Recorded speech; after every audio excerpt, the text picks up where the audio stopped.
The stream is live. We are live. Woohoo! Live is life. Life is live. Da da la. Who is that? Yeah, they're an Austrian band called Opus. Okay. They predate Live. Falco as the only Austrian band. Isn't there also a U.S. band called Live that sings that? I don't know. I don't remember. Could be. There's like a famous live version of it or something. Hmm. But it might be their only song I ever heard. Life is live. Live is life. Live Bunch is of life. guys You have to along say there it. and guitars sitting Yeah, you have to say it with the Austrian accent. around. Werewolf by lunchtime. Yes, Yawn. Morning, guys. it's already tomorrow in Australia. And he is not a werewolf yet because it's not lunchtime over there. Hmm. There is He still has to go hunt for Wilson. kangaroos. Hello, Hello. Wilson. Hello there. Hello. Who's excited for the World Clubs Championship in soccer, Woohoo! which is in Isn't it? Florida? Isn't there some U.S. one going on? Gold something that the U.S. just lost badly into Switzerland. I can't remember. Hmm. My my lunchtime sports show actually talked about it. It's like they never talk about soccer, so it's like whoa. They were having some pre-game matches, getting acquainted with the terrain. Uh huh. But I think the championships start tomorrow. Uh huh. I have two teams there: SL Benfica and FC Porto. Your boys won the Werewolf, FA Cup. werewolf by lunchtime. My boys won the FA Cup. Okay. I don't know who won. I don't even know who won the Premier League this year, let alone the FA Cup. So the Premier League is the championship in which you play every team until the end, Uh-huh. and the FA Cup is an elimination format. So you keep knocking until only two teams are left in a final. Crystal Palace for real? Crystal Palace says werewolf by lunchtime. God And damn it! is the Premier League all European? No, it's British. It's English. It's English? Okay, it's the Yep. English Premier League then. All right. I The know the Euro- nothing of any of that. the European League is the Champions League, which is Ah. for the champions in every national championship. They all and they play against each other in the UEFA Champions League. Beat Manchester City, says werewolf. Well, this year that was easy, wasn't it? I wouldn't know. Agree. I have no idea about any of these things. Yes, but tonight, this weekend, what's more important is it's Liverpool won the Premier League. Okay, yeah, that's Ah. normal. That's normal. Now, Crystal Palace winning the FA Cup. That's weird. But no, but this weekend it's race week and it's the Le Mans 24 hours, and there will be a lot of racing in France. Uh-huh. French racing. Are there French racing comics? Yes, there used Uh-huh. to be two, but now there's only one. And in fact, it's gone through a soft reboot a few years ago. And I happen to know the marketing director for those French comics because he used to work for Eurosport events. So I know him from racing, from auto racing. Now, what is a French racing comic about the race itself or about the drama behind the race? Both. You know, both, a little Both. both. The Yes. drama builds up till the race. Yeah. There's the main character. So the comic is named after the main character, Michel Vaillant. Mhm. Is a multiple world champion. Is one not only Formula One, also the Le Mans 24 Hours and the Indy 500, and he's done rallying and he's done the occasional motorcycle race.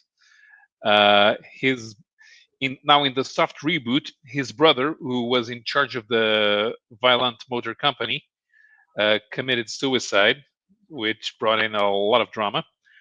Ah. Uh, there, Michelle's sidekick and teammate is an American called Steve Warson from Texas. He was modeled after Chick Yeager. Ah. Now, more importantly, have they ever teamed up with Speed Racer? No, no, Ah, no, no, no. missed This is opportunity. this is real racing with real cars.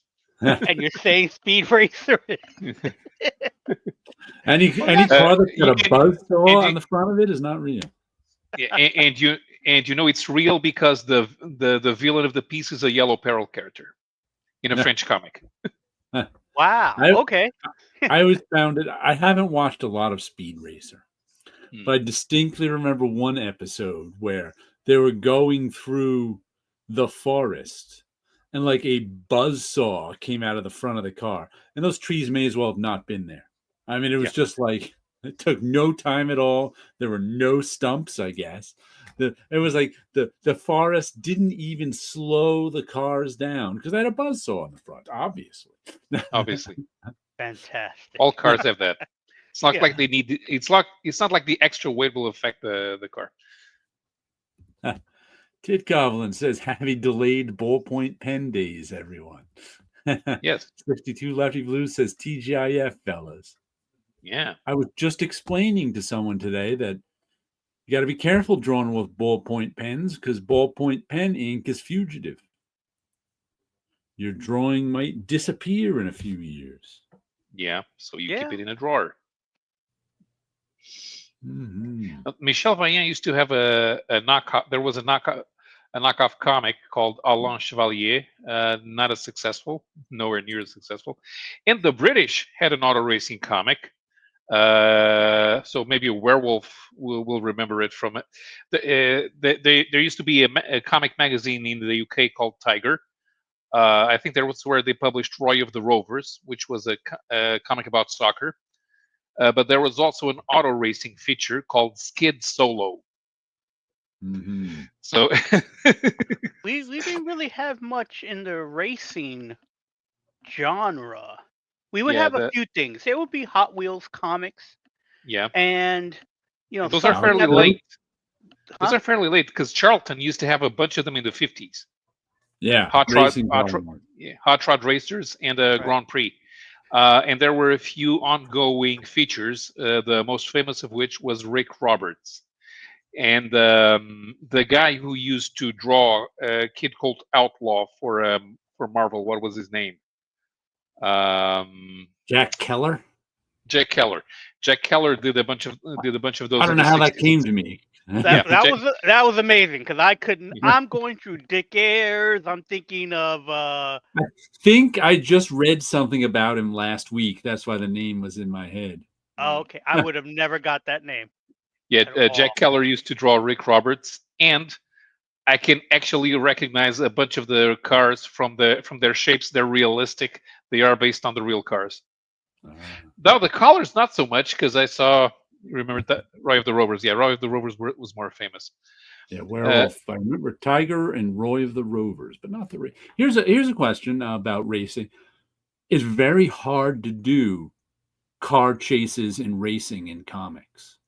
I can think Yeah. of two really good examples, but other than that, like in like an early issue of Deadly Class, like issue 6 or 7, I don't even remember what.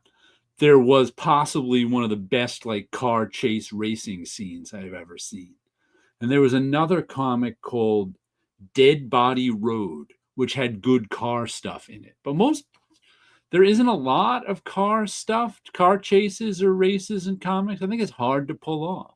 Yeah, it's definitely one of those things where it's like, you're dealing with images and just trying to make something look like it's moving. It's hard enough as it is.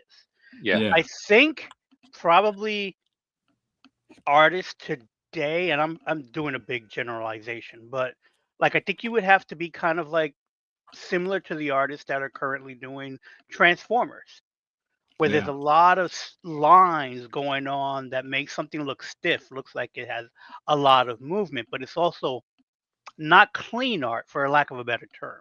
Right. Whereas it's more gritty, I think it adds to it. Where if you think about the comic artists in the past, they could probably draw a pretty nice car once or twice, but Hmm. not something that to be followed as easily.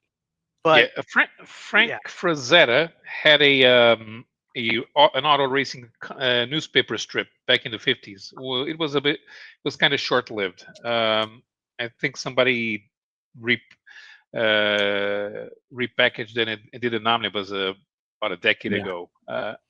If it's And Frazetta, someone's repackaged yeah, it. oh yeah, and Frazetta was very good with close-ups Yeah. for the action. Uh, Jack Keller did not do close-ups, but in France, what Jean Gaton used to do with Michel Vaillant was he had the car noises as part of the movement. Ah. So oh, the okay, car would go roar, and the roar would be behind the car, slightly tilted towards the car, so you could see that it was movement.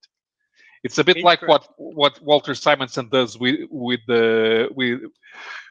his bangs and kabooms. Hmm. It's noise that fills up the action. Right. Let's see. 62 Lefty. He loved Hot Rod mags as a kid. Yes, I'm that old. Ace McCoy.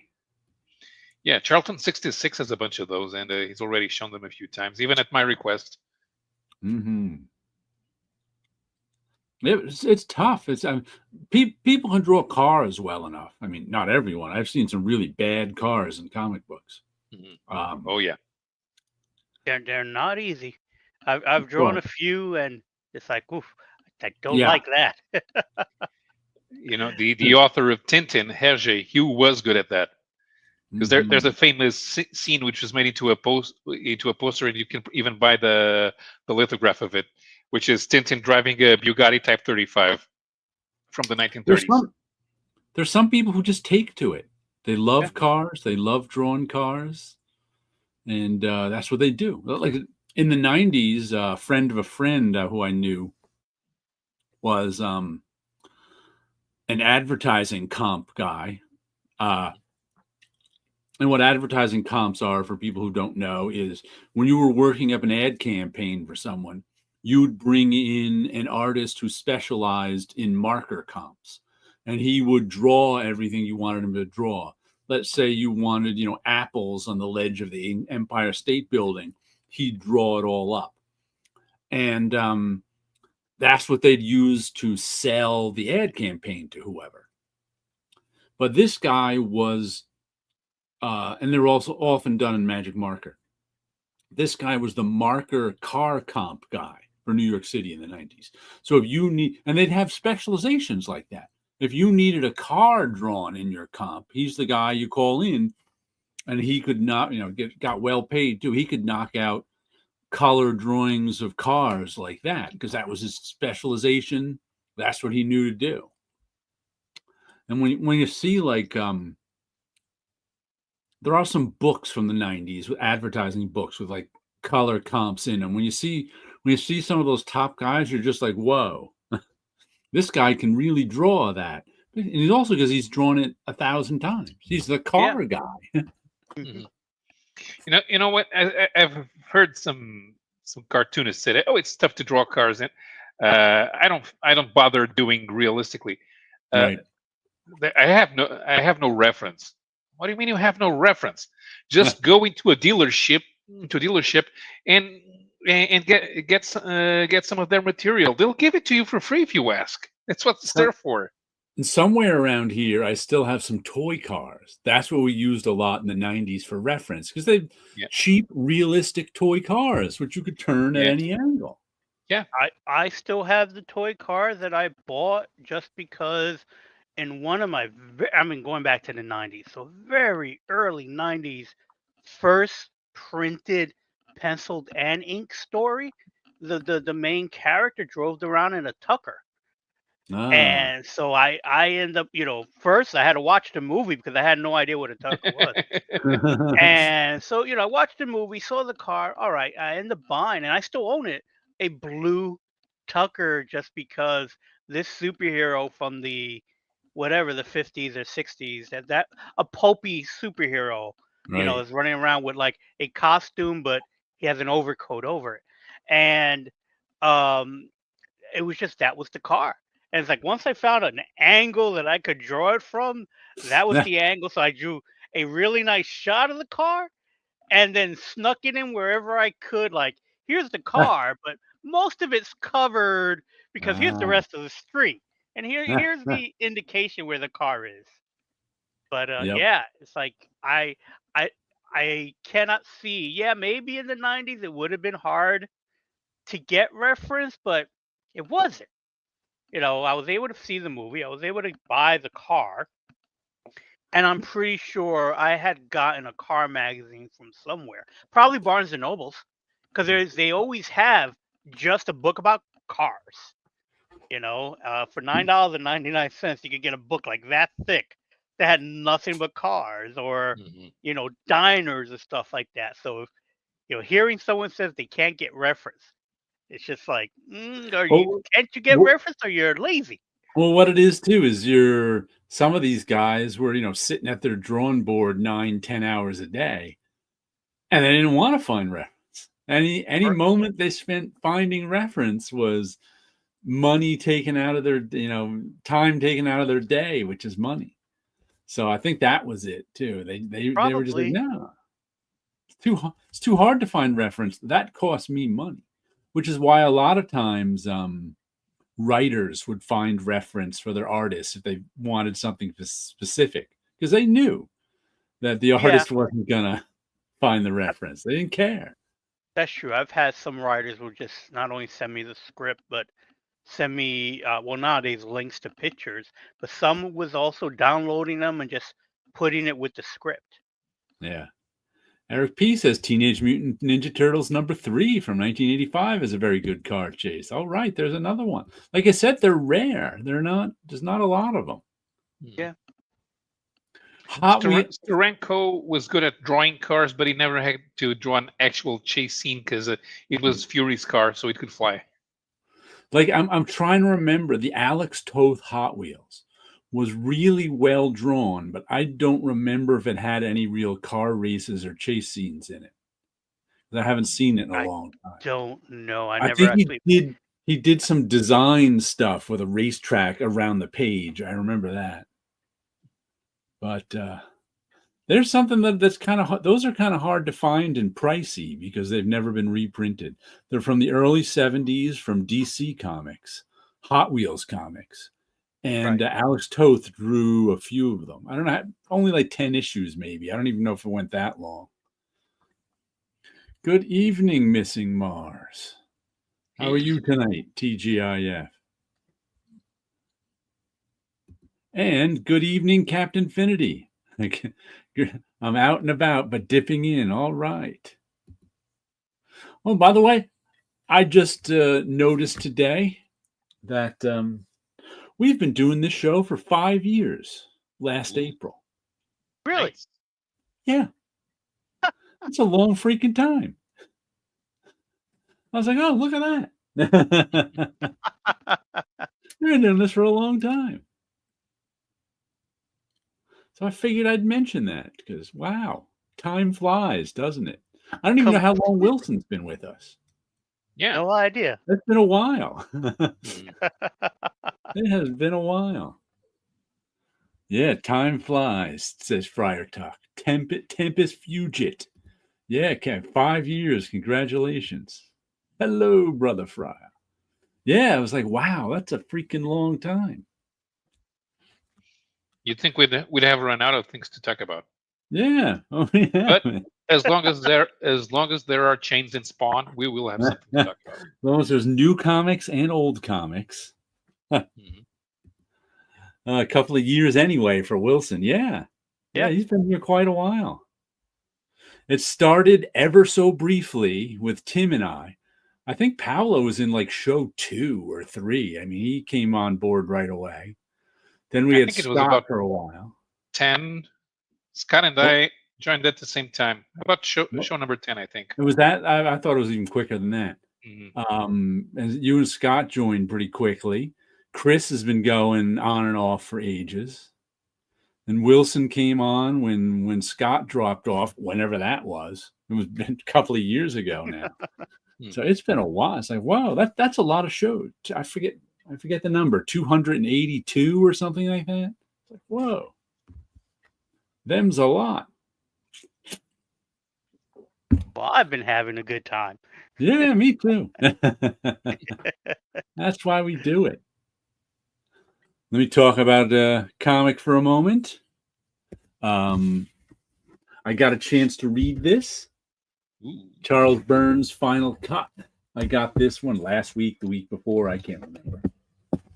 But really good. I've come to appreciate Charles Burns more and more as I got older. And Final Cut is in reference to the lead. I guess he's the lead. He's one of the lead characters, at least. Is a budding filmmaker. I think they're all in high school. They really don't mention school. Adults are barely in it. It's, a group of friends, about 6 of them. Let's see. Occasionally he does these movie references too that are really nicely done. Those are nicely done. In a sort of different style than his normal style. His normal sort of, I don't know, hatched woodcut almost style with those very precise lines. But he is Black Hole, his other one, is sort of like he is so good at capturing that awkward late teenage when you're not quite an adult yet and you don't know what you're doing in life or romance yet. And like I said, there's about 6 characters up, and he does drawings too, and that's the thing there. And the film there, I think it takes place in the 80s because they're shooting like 16 millimeter film or something. There's no digital. They've got a little editing bay where they splice the tape together. And the 2 friends have been making films together since they were younger, since they were early teens. So they've got like 3-minute films too. They're short because that's what you mean. No sound either. So that's, how it was back in the day. And I think there were 6 of them, right? There were the 2 friends, two boys who were friends. There were, here's the lead woman, the back of her head at least. There's the red head. There's another woman, and there's a pair who become a couple. And it's just them kind of going through their life. It's not slice of life because it's much more deliberate than that. They're going through their life. The 2 friends are trying to do this film. The sort of main character filmmaker guy is very introverted. He's got a crush on this girl who he's making the lead in one of his films. So the 6 of them are we're just kind of coming in and out of what they're doing. And like I said, there's not a ton of they go camping at one point to make their film. There he is in a camping bag. And there's all sorts of symbolism in the film he's making because, like I said, it's about them trying to figure out where they are in life. Because the young filmmaker guy, like he's sort of the creative artistic type. He's really into his film. He doesn't quite know how to talk to the girl he likes. He's trying, but he's a teenager. He doesn't know how to do that yet. The other 2 kind of pair off, and that puts pressure on him because that guy knows how to talk to a girl. It's all kind of unspoken that it's putting pressure on him. Then meanwhile, we get it from the point of view of her too, the redhead sometimes, who kind of likes the guy. She's not sure if he likes him or if he's too much of a weirdo for her. So she keeps talking. She's friend just keeps talking to her, but she doesn't quite know if she likes him or not. He likes her, but doesn't know what to do. So there's this, he captures so well that teenage sort of, how do we even talk to each other? We're friends, but now we're kind of interested in each other. But how do we talk to each other? Do I really want to date this guy? Then it turns out she starts dating the friend who's a girl, which throws the guy's life into. But this is all very kind of understated. There's nothing sort of loud and dramatic about it, because when the filmmaker guy finds out the girl is kind of involved with the other girl, he doesn't get dramatic. He just kind of withdraws. So he withdraws and starts making his film, and I think he and near the end he withdraws for a little while, and they come back. But it's just so well done, capturing that sort of moment in time where nobody really knows how to talk to each other that well and say they're interested and stuff like that. And there's all sorts of layers of the film is keeping him from doing that too, but he wants to make the film and so it really, really well done. I enjoyed it thoroughly. I probably liked this better than Black Hole, which is a little more obvious about that was his most famous work that he worked on for years, Black Hole, which was about teenagers and alienation, but it was way more in your face, because in the Black Hole, teenagers could catch this disease that made them look like monsters, this sexually transmitted disease. So it was kind of a little more obvious. This one is much less obvious, but I enjoyed it thoroughly. So if you want to read yourself some Charles Burns' Final Cut, I would recommend it.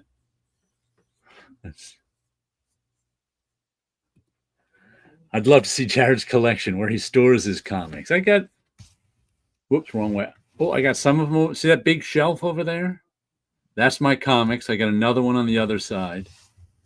And this way is a bunch of books. So I mostly store my comics on shelves. I've got boxes tucked away. But if I've got it in a box tucked away, I really don't need it. I could get rid of it and not notice. Someone could come in here and steal half the boxes, and I wouldn't know. Mm-hmm. Yeah, but if you're getting rid of the boxes, don't look inside, because man, look at all these boxes. I don't need these comics. Let me see what I don't need these comics. I'm gonna give them away. Let me just see what's inside.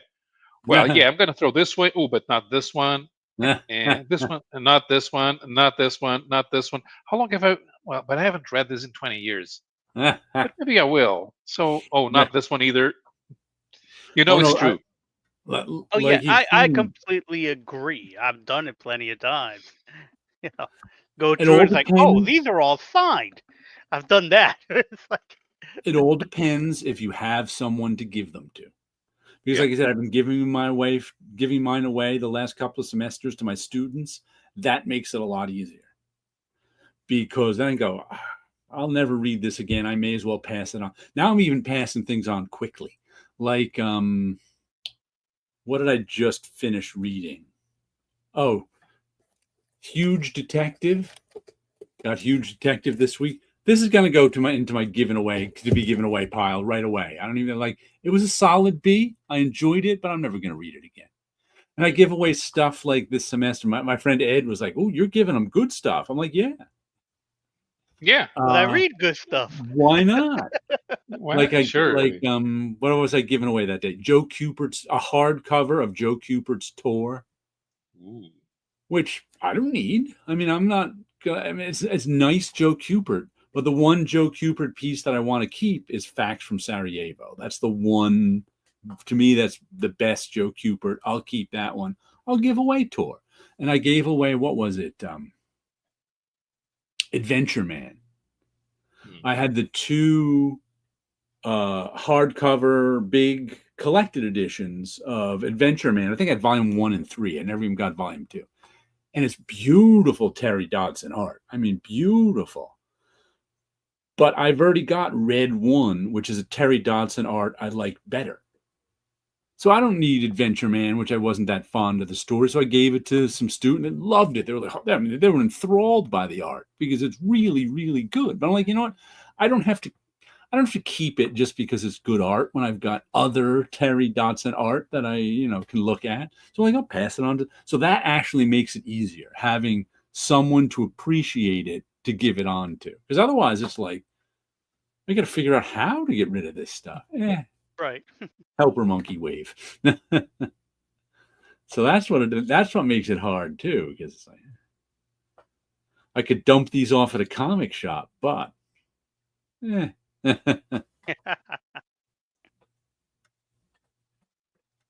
like now that I'm giving away, it's a little easier. Sometimes though, breaking up a collection makes me go, oh, because they're like, well, I'll take this one. I'll take no, you need all 5 issues of this one. You need all 5 issues. It's a mini series. You can't break it. But they're just like, all right. And like, what did I run across? I haven't given it away yet. Do you remember Marvel Premiere Edition hardcovers? Oh yeah. They were just sort of the regular size hardcovers, 5, 6 issues that they would print every 6 months. Right. Like Spider-Man, here's the collection of this is like in the late aughts. Here's the last 6 months of Spider-Man in a Marvel Premiere hardcover. I was buying some of those I was buying Marvels in that format for a while because they were only like $20. And there were 2 a year. So I was buying the Matt Fraction Iron Man that way. So I got maybe 8 Matt Fraction Marvel Premiere hardcovers. And I'm like, do I give all 8 of these to somebody? Does somebody want all 8 of them? It's like it like pains me to split them up among 8 students. I'm like, oh, they should all be in a row. I think I have one of those Iron Man ones where I think Iron Man fights the Hulk. It was a solid series. I forget who drew it. Salvador LaRocca or something. Ultimates. Nothing. But I can't remember. I think I've only ever had one of those. That Matt Fraction did a good job with the writing. Like I said, I enjoyed that was the period before what I call the Image Renaissance, around 2011, 2012, where I was just looking for stuff to buy because there was like nothing out there I liked in the late aughts. I was just like, come on, give me some comics I like. Do it for me. But we'll show you. Huge Detective ended, and it was okay. This is the one. We'll give you a little look at it.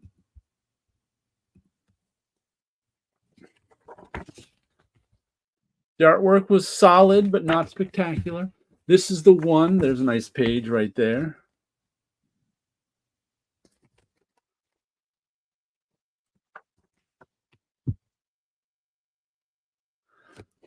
This is the one that takes place in a world where some years ago, a whole bunch of giants woke up on the earth. All of a sudden, who were here before humans were. But for some reason, they were in suspended animation. They woke up and they're like, what are all these humans doing all over this planet? They got into a war with the humans. The war ended up being settled, and the giants all live in Australia. And the giants like to eat humans too, by the way. And the giants live in Australia and promise not to eat humans. And there's all sorts of things, giant human detente. And this takes place when something to do with like giants have gone missing and there's a murder. So there became sort of like a police procedural with a normal human police detective and a giant detective. And I actually liked it at the beginning better than the ending because it was kind of novel. But then it just kind of turned into a police procedural, and it was okay. And it ended, this issue. They solved the crime, and it was okay. So, like I said, it's a B. That's why I'm going to give it away to my students. I'm never going to read it again. But if you want a police procedural with giants in it and a little weirdness, you can read that. Tit Goblin has a question for us. Question about studio time. A bunch of local artists were talking about what time is a healthy number for a work week. Most of us had about 60 hours on average. We were talking about if that's healthy. I don't know. No. Yeah, I don't know. I don't know what's healthy. I know that sitting in front of the computer all the time isn't great, Well, and you so I've compared to me, you guys are in a terrible sitting position. Mm-hmm. Because I just write. You Right. guys hunch over. Yep. I'm usually not sitting, so that helps. yeah Standing is I much mostly better than sitting. I do mostly sit.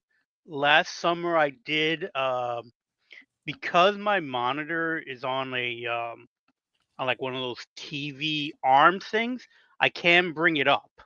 And there have been times, especially during the summer, if I'm working heavily, I do this standing while I'm working. So I raise everything up a little higher. So when I'm lettering, I could be standing while I'm doing that. So I've been able to do that for a little while. What I've also do now is I try to work at 9 to 5. So Yeah. basically, start at 9, at 5, and then that's it. I'm done. I don't do anything else, and I've eventually let my clients know that I stop at 4:30. Don't email me Yeah. after 4:30 because I'm not Yeah. going to answer until the next day, and I don't start working until 9 on the dot. So even though I get up at like 7 and start my day doing stuff, whatever, I don't sit in front of my computer until it hits 9. Then I work for a few hours. Then I get up, walk around, have breakfast, make something, and then it's the constant getting up too, so I'm not sitting down the Right. whole time. And then when I take a lunch, I leave the house. I'll usually go again when it's warmer. I usually go to the park to have lunch, or I'll have lunch and then go to the park, and then I try to get a walk in. So I try to get a 3 hour walk in every day, usually in the morning before the 9 o'clock sit down. Lunchtime, go to park, and then by about 3:30, I start preparing for dinner and stuff like that. So by 4, I'm done. Dinner's cooked by about 5, and then that's it. I'm done with the sitting in front of the computer. So that's where I've been gearing myself into and trying to do that on a daily basis, the best I can. But again, getting up all the time. Yeah, and studio time is different than commuting time. When I'm commuting into the city, that's just completely exhausting. Commuting is exhausting no matter how you do it. But like when I'm here, I just finished a painting today that took me 9 days. And I can't work as long a days as I used to in my youth. Like when I work now, usually I start work no later than 8. Like this morning, 7:30. Sometimes because I've been getting up earlier and earlier over the years. Like this morning, I started at 7:30, but this was the last day. But normally, I go from 7:30 and 8. I work till lunchtime at 12. From like 12 to 12:30, I just have lunch, watch a little TV, and then I come back and I usually work till 4 or 5. That's about it. Sometimes I'll go out to the store in the middle of the day, whatever.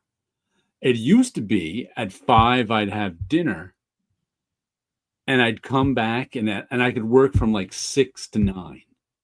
I cannot do that anymore. Not going to happen. Maybe I'll sit in my chair and do a little this or that, but no. But where I'll get into trouble is, like I said, in my own studio time, is if I work too many days in a row. Because when I'm on the studio, not working for money, just working because I want to make art, that's a different sort of thing.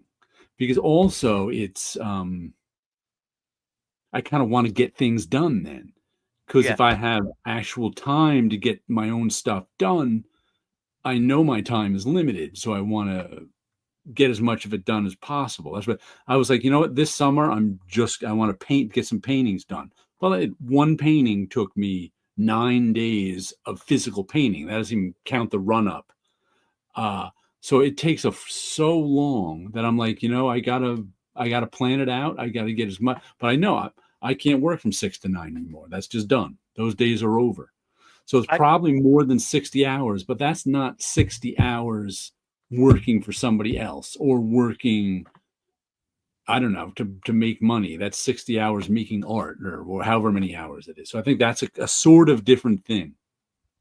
Yeah, because it depends also on how busy I would get. Because I used to, well, not that long ago, but when I had studio time, I had basically day studio time and night studio time, Right. where I would be working during the day, mostly the computer stuff. And then at night would be the extra stuff like the sketch cards. And so whenever I'm drawing, I prefer to do that for some reason late night when Right. everything's quiet and nothing's going on, not even the noise from outside. And so that I could do that kind of work and be really lost into it, but I have to have a hard stop at 11 because if I Yeah. go past that, then I'm not sleeping. Right. Right. For I me, it's I will more like sit 10. I'll be sitting in bed wanting to go to sleep and I can't You fall can. asleep. These are all wound So up. because Matter of completely fact, wound up. my, Mhm. my last day at Bad Idea, they were trying to get those stupid books out, which after refusing to work over the holiday weekend, they did, even though we freelancers had to do that. I got up at 6 a.m., started working for Bad Idea at 6:30, worked till 11 o'clock, where I had to go in because I had to teach that day. Worked on for Bad Idea on the train in. Taught my 4 hour class with a 20-minute break in between the two halves of the class. Worked for those 20 minutes for Bad Idea. Got the train back home. Worked on the train. Worked till 10 at night. And I said, we'll finish this up in the morning. And they wanted me to stay up all night. I'm like, no, I've been working since 6:30 a.m. I'm not staying up all Yeah, night say because you can't want to do get those. these out. Can't And do that's all what made me nighters quit. I anymore. was like, no. Yeah. What does Fryer say? I clock in my hours and it's average 75 hours a week. I guess it's healthy because art and craft is also therapy, so it balances out. It depends. As far as I can tell, Tit Goblin does a lot of his work for arts and craft shows. So he's got to duplicate things too. He's got a lot of series of things. So I think that all takes that. That's sort of different than what I'm doing, which is art with no destination. It's just going to sit. He's actually has a place. He actually has a place he's going to go and sell this stuff. So he's got to get it done, and he has to spend enough hours doing it so it's worth his while. If you love what you're doing, Tit Goblin, 60 hours flies by. It does, but it can also get you into trouble Yeah. if you're too tired. No work-life balance, Friar. Yeah, then there's that. I certainly haven't had work balance these last 9 days I've been working on this, but I wanted to get it done. Yeah. Yeah, you should you should see me. I'd be writing about cars all day. Then I'd go home and think about cars. So I'd look up info on cars and take notes on cars. Yep. I And would by the think, way, hmm, nobody lets me write about which Daihatsu models are sold in Indonesia because who cares, right?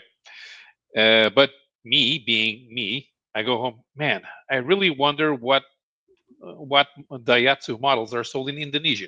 So I go to the Daihatsu Indonesia website and look it up, and then I take notes. Don't do that. And by the way, Wilson, I had to teach the next day after that quitting bad idea, and I certainly couldn't sleep that night. Yeah. I certainly was having arguments in my head. Yeah, that's the thing. It's like like you mentioned, you get so wound up that if I stop at 11, by 12, I'm back calm and I'm ready and I can go to sleep.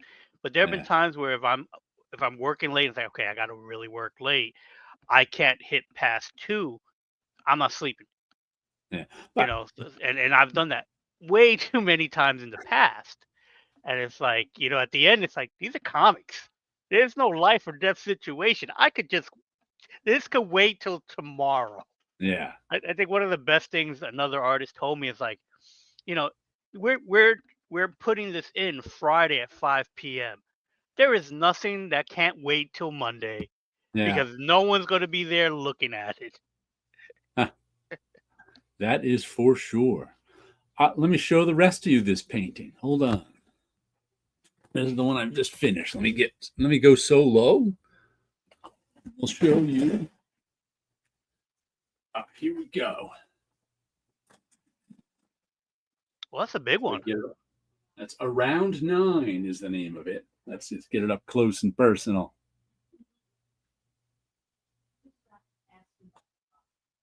And there's all the little bits and bobs in it. What are you working in, acrylic? That's acrylic. Okay. I used to do them in oil, but it's just somewhere around 20 years ago, I switched to acrylic because it's just faster and it's basically the same. My technique doesn't demand oil. Right. But just the physical act of painting that took 9 days. So it's a long time. Yeah, oil looks beautiful but old-timey. Acrylic looks metallic and futuristic. They end up looking the same. The way I paint, they end up looking the same. You really can't tell the difference. If I were to show you which ones were oil and which one's acrylic, it's not that much difference. The oil holds the texture a little better, but using heavy body acrylics almost the same. So it's like there's not that really, like I said, in my particular way I paint, there's not much difference. So for me, I was like, and I could get to that. In what it is I have to kind of be right up on the painting. And when I was painting in oil and it was, never dry, I had to be even more careful. But in my younger days with my better eyes, that was kind of easier. I find like it took me a while because when I'm painting all those different, I'm kind of bent in all different directions. I found I was really fatigued after a couple of days because I'm just not used to bending like that and being so precise with my hand movements. Like since I haven't painted, and I think the last painting I did that size was 2 years ago. And that was the only one. And I think a year before that, I had a summer of painting where I did 5 of them. So I really didn't, my physical form was like, oof, oof, oof. Got better at it as the days went by. But those first couple of days were like, ooh, my muscle memory isn't really there. This is taking a lot of control.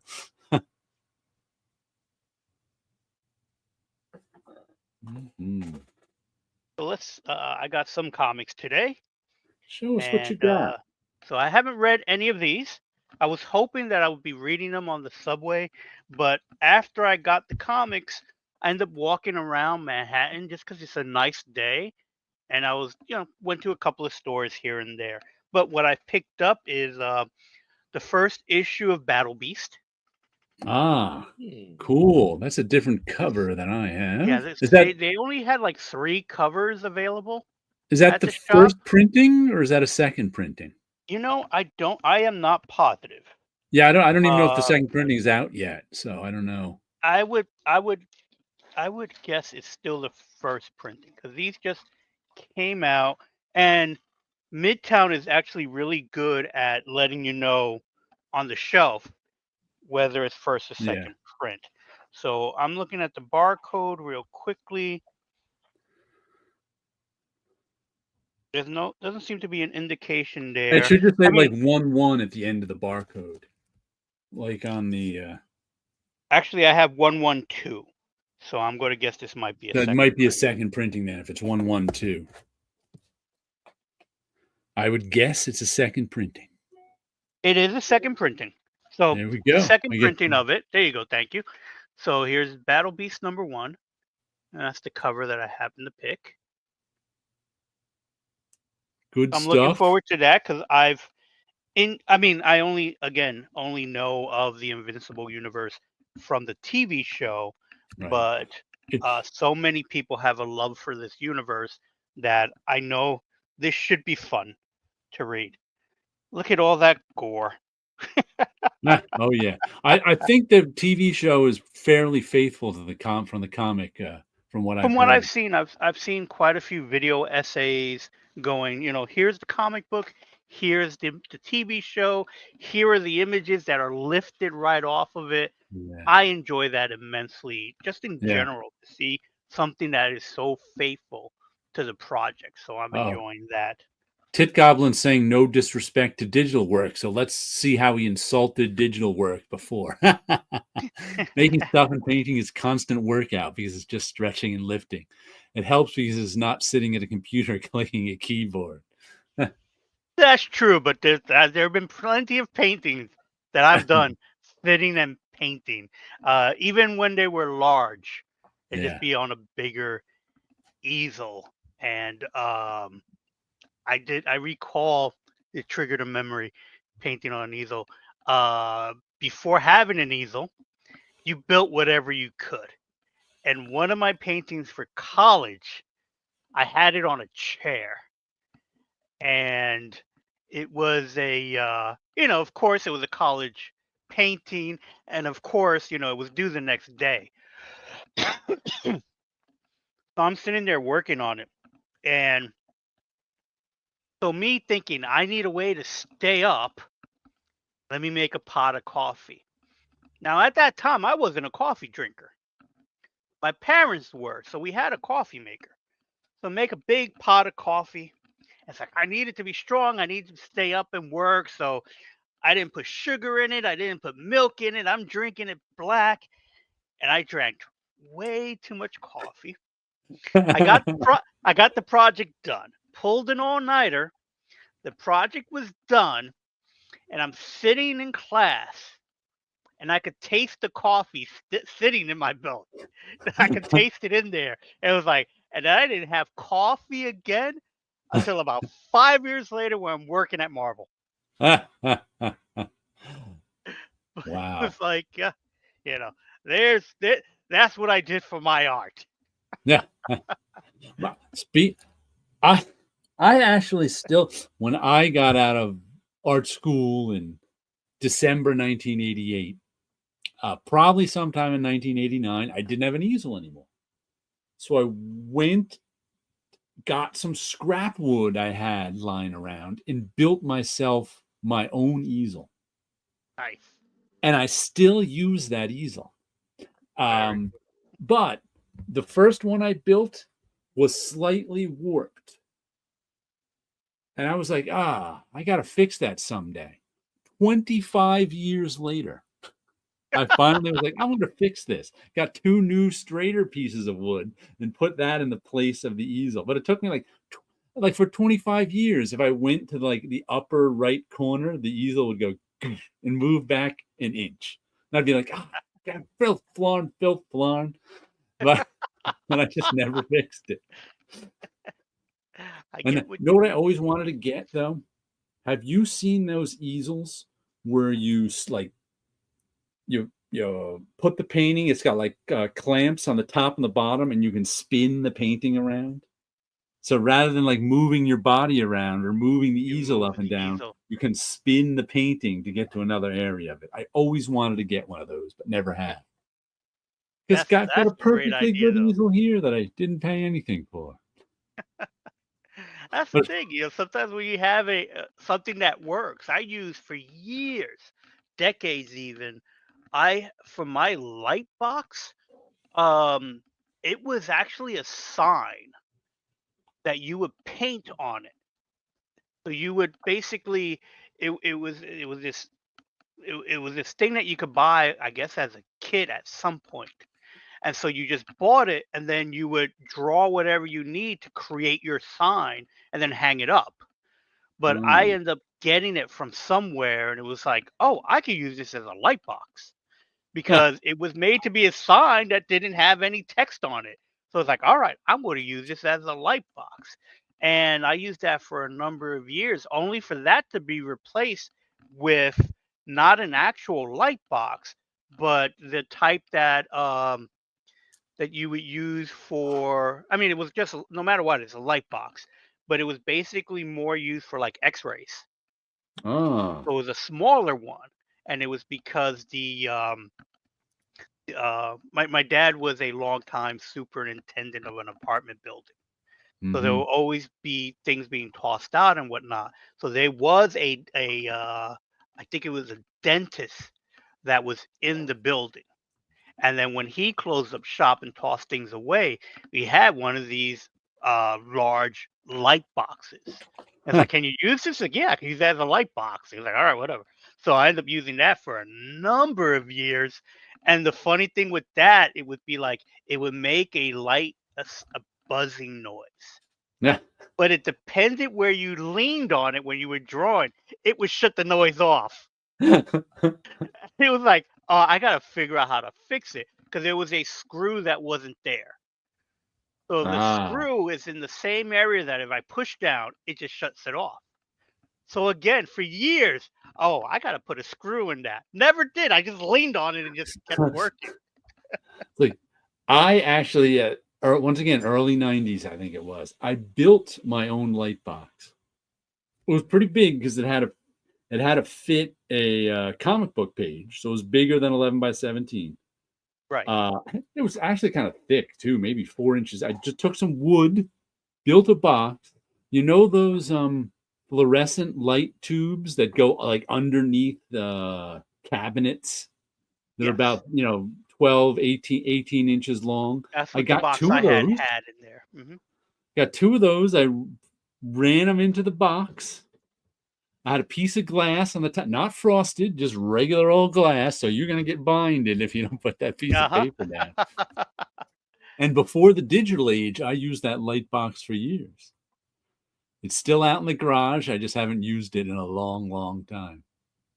Yep. Sometimes you use what you have. And if you don't have it, I've done a plexiglass.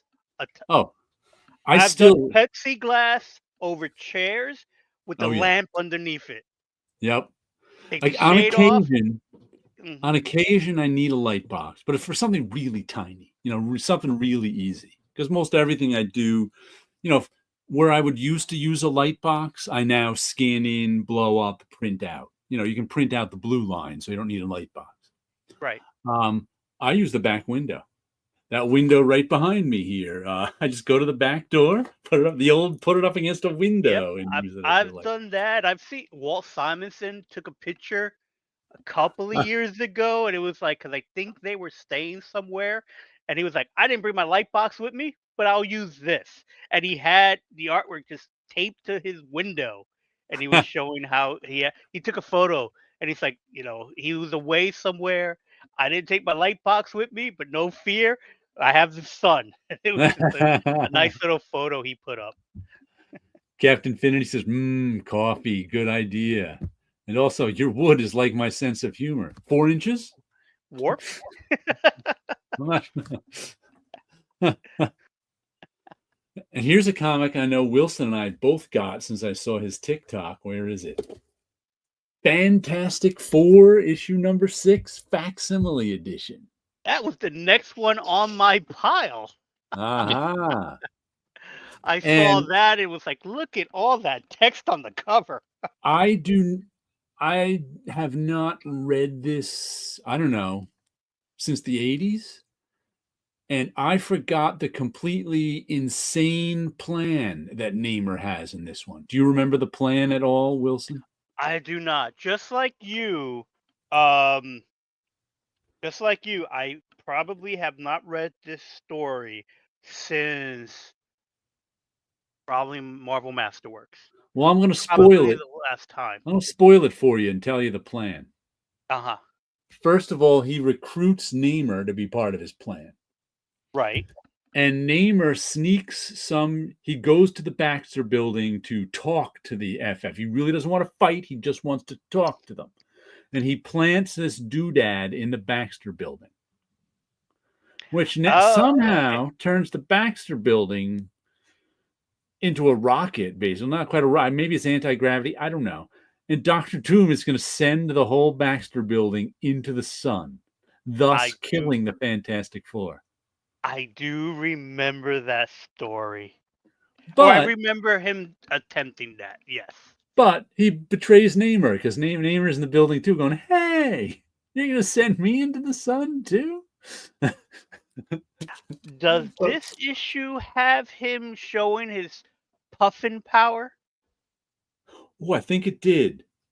Because I remember this is where and I think he only ever used it in this issue.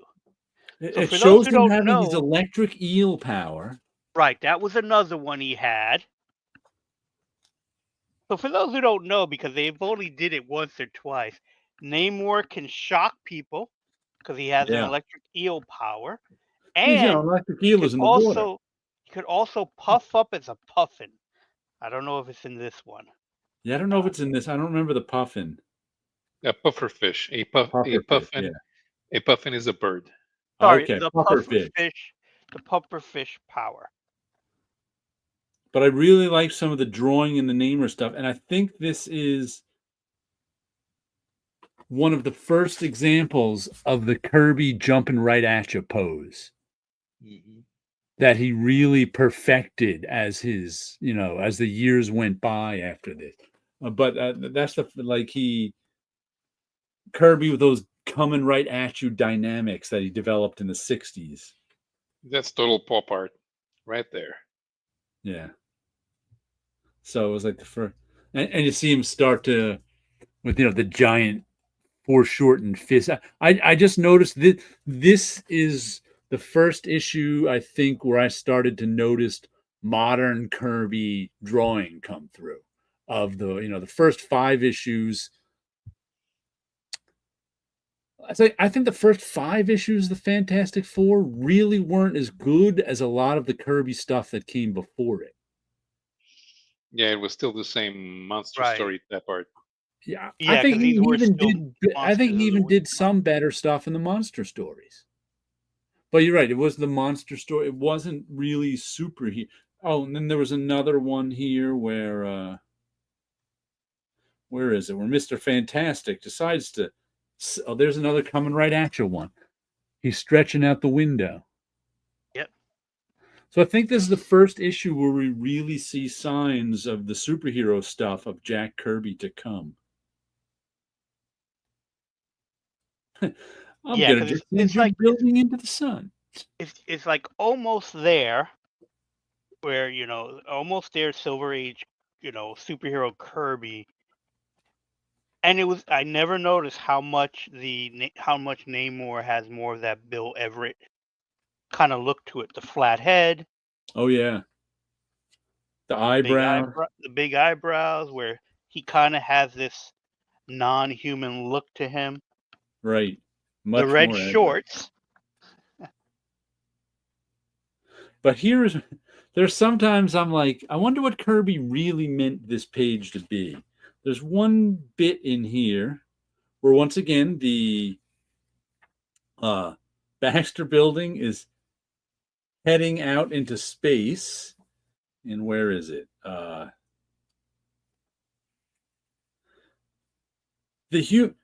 They're like on the edge of the space, and the Human Torch is like, I think it's safe to open this window and make an attempt to reach Doctor Doom. Flame on. My flame! It burned for a moment and suddenly snuffed out. I forgot there's no oxygen in space to feed it. And I'm just like, I wonder what Kirby really meant for that to be, because that is the dumbest thing ever. And to me, that's like Stan Lee trying to figure out what Jack Kirby meant with those, but not really knowing. So that's what he came up with in the dialogue. And I'm just like, really? He jumped out the window in space because he forgot there was no air in space? Maybe he thought he was in low Earth orbit. That was enough. But No, that becomes kind of tropey, that's you how know? far away he was. There's Mr. Fantastic Wow. reaching for him. So I'm like, I think Jack Kirby had a different idea of what is going on in those 2 or 3 panels, but didn't get it across to Kirby or to Lee, and Lee didn't like it and wanted to go with his own thing. Just fun. It just cracked me up when I saw that particular scene. Have you read any of these facsimiles yet, Wilson? That you've been the FF ones. Have you read them I read a recently? couple of them. Okay. It's been a while, but I've been picking up not all the FF, but I picked up. I think I might have missed 5. Okay. Uh, First appearance of Doctor Doom. How do you miss that one? no, I have that one. No, Okay. I have that one. I do Maybe it was have that one. 4 then. It might have been 4, Yeah, but I was no, I've been surprised. picking them up and I've been enjoying them. I'd forgotten that, they used Doctor Doom back to back. Yeah, Yeah. And Namor And- for all intents and purposes. yeah, yeah. So it was like they're like, we like these villains. Let's keep them going. When did Doctor Doom show up again? At like issue 14 or something? Can't I remember. don't recall. But it was fairly quickly, wasn't like 3 years later or anything like that. Because they sent him off on an asteroid into space at the end of this one. They're like, see you, Doom. Oh no, Doom shows up on 10. It's the one where he switches brains with Reed. 10. See, even quickly, Yeah. they quickly got him back. Yeah, so he was popular. And you got the Batman facsimile too? And I also picked up the Batman facsimile. So Batman issue number 9. I don't like the cover stock. It's too thin. I think it's just the same stock as well, no, the interior paper. The interior paper is like really, it's almost already turning yellow. So they got, of course, the cheapest paper they could possibly get. But the cover stock, I think because it's also a black cover, I'm afraid of getting fingerprints on it, and it just feels, for lack of a better term, it feels like a fake comic book. I don't know how to describe it. It's just that it's not as slick as the facsimile paper that they have for the Fantastic Four. So again, it's one of those things where it just feels off. They The put only out thing the I can Action say. Comics #1 at Golden Age size, I think. Is that one Golden Age size or not? No, this is traditional comic size. Okay. And I feel like even the back cover, it's just that it looks like it's trimmed. That they were able to cut off something somewhere. It looks like all the information is there, but it really butts up right to that corner. So it just feels a little bit, but the interior is definitely, or at least it feels like old newsprint. So it's an uncoated paper? Yeah. Okay. So I think the whole thing is uncoded. I mean, it looks pretty, and you can see the text and everything in there. So it doesn't, the color is not bleeding into it like newsprint would. Yeah. So it is definitely a good looking issue. And newsprint is far more coarse than the uncoated paper we've got. yeah, today. this is very coarse. This has a good amount of tooth to it. Let's show it. Yeah.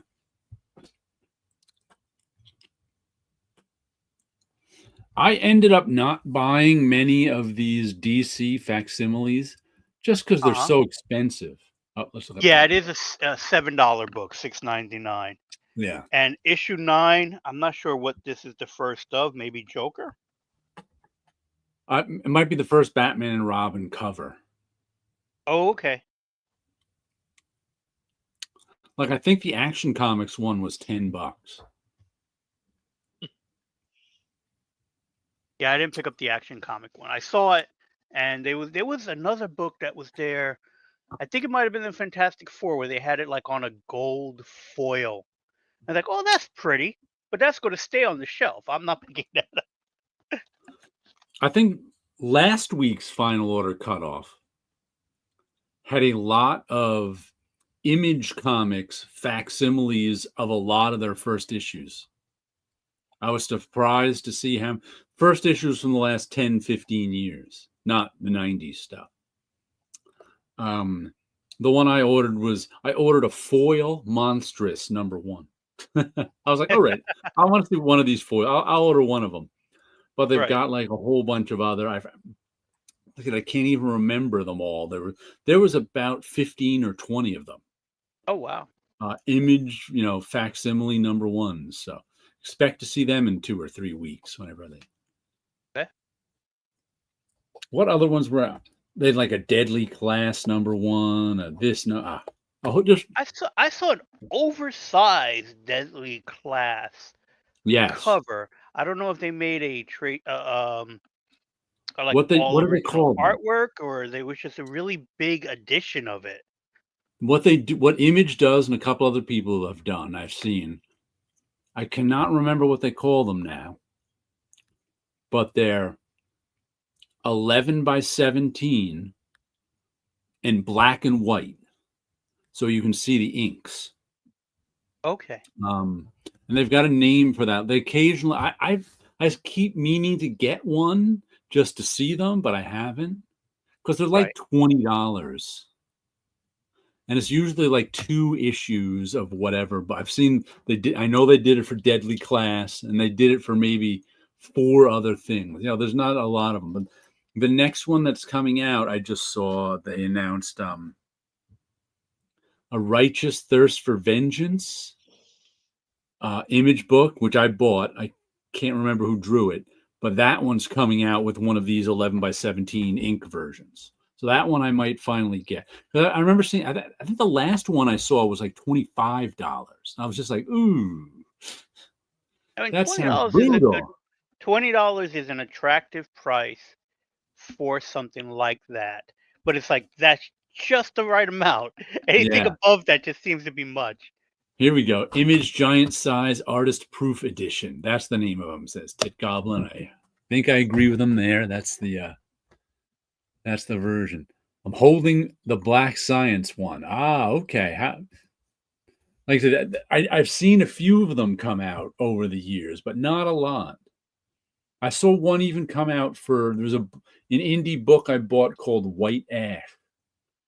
I can't even remember who publishes it. It wasn't even Image. They put out like a 2-volume one of White Ash. They might also be Kickstarter things. I don't know. It's very well possible. You can't tell what's Kickstarter and what's not these days. Another thing I got this week was, remember I told you I ordered 2 Richard Corton books last week? The second one came. This is Den Volume 4. So now I've got, are there 5 volumes? Okay, so I've got the first 5 volumes of Richard Corbin, and then there's a unnumbered volume. And I've never read any of this stuff. Let me show you. They, what's his name? Jose Villarubia? Villarrubia. What was that? Villarrubia. Villarrubia. Did he do? Yes. Villarrubia. There's his name down there. He's been reconstructing all the art and color. I've seen him on Facebook talking about it. Like, this is all new to me. What was that, Wilson? I was going to say, he's the one that's on Facebook talking about recoloring comics in general. Yes. Okay. Yes, and he was in I charge follow of him on Facebook. This recoloring. Oh, wrong thing. And Dan is all new to me because I was not a Richard Corbin fan until the early 2000s. So it's all new. I'm gonna have to start reading it sometime now. Maybe I'll see what I can get done this summer. But I look forward to reading some Dan. Matter of fact, I saw on Blue Sky a message from somebody who was like, you know what? I'm just starting reading Dan Volume 1, and I'm having a lot of trouble getting through it.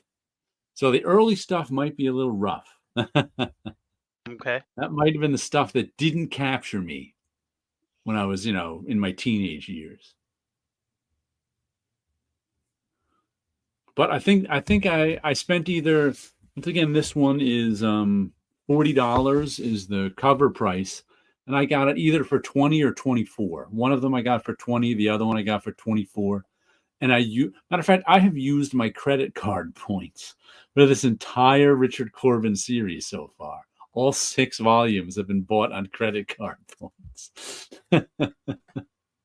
Hey, sometimes that's the way you got to do it. Yeah, exactly. It's like it's I mean, you did earn that money, but again, Yeah. at the same time, it's like, well, I have it, might as well use it. Yeah, it's not real money. Right. It only exists on the internet, so to speak. Yeah. So, yeah.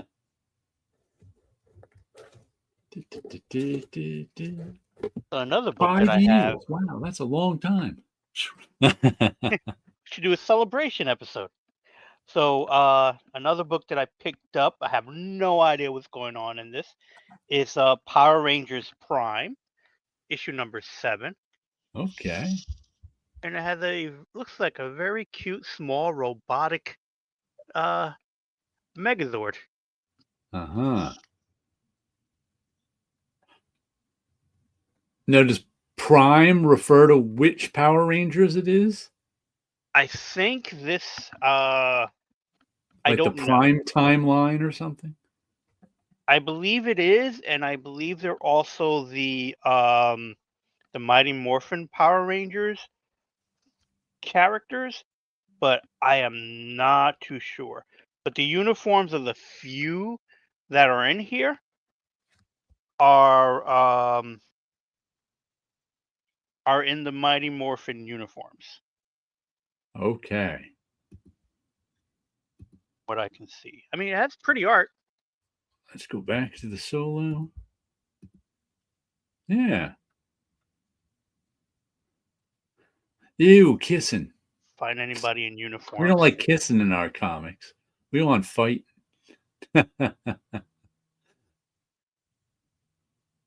Laughing at my own joke.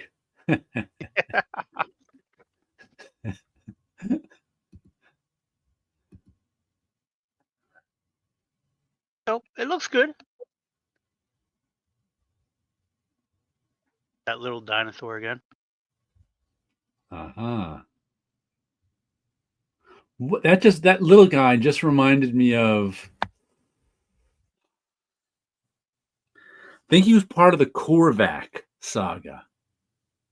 I think he first showed up in that Defenders annual where Korvac first showed up. There was this little guy little bald yellow guy or something who was like ended up being super powerful. I didn't read that He was issue. only around, I think, briefly in the 70s. I cannot remember his name or where, but he was just like this, guy no one paid attention to, and he's like a little stronger, but he's like 1.5 feet tall. Till he ended up like kicking everybody's butt. I cannot for the life of me remember his name. I think they either did a facsimile or a dollar version of that Defenders annual that I got. With the first Korvac. Defenders?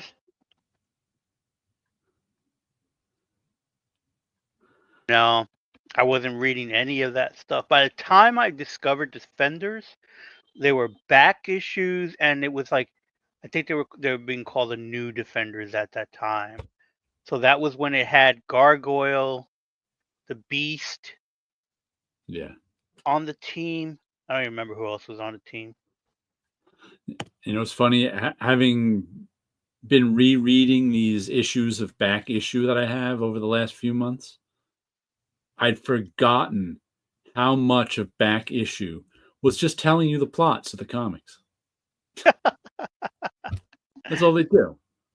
Like I was just reading something about the Beast, sort of the history of the Beast, but it's all, first he was in the X-Men and this happened and this happened. Then he went to here and this happened. He turned blue and this happened. Then he went to the Avengers and this happened and this happened. Then he went to the Defenders and this happened and this happened. It's just like they're just telling us the plots of the comics. Well, if they had to do that 3 times in the same comic, usually about 2.5 pages.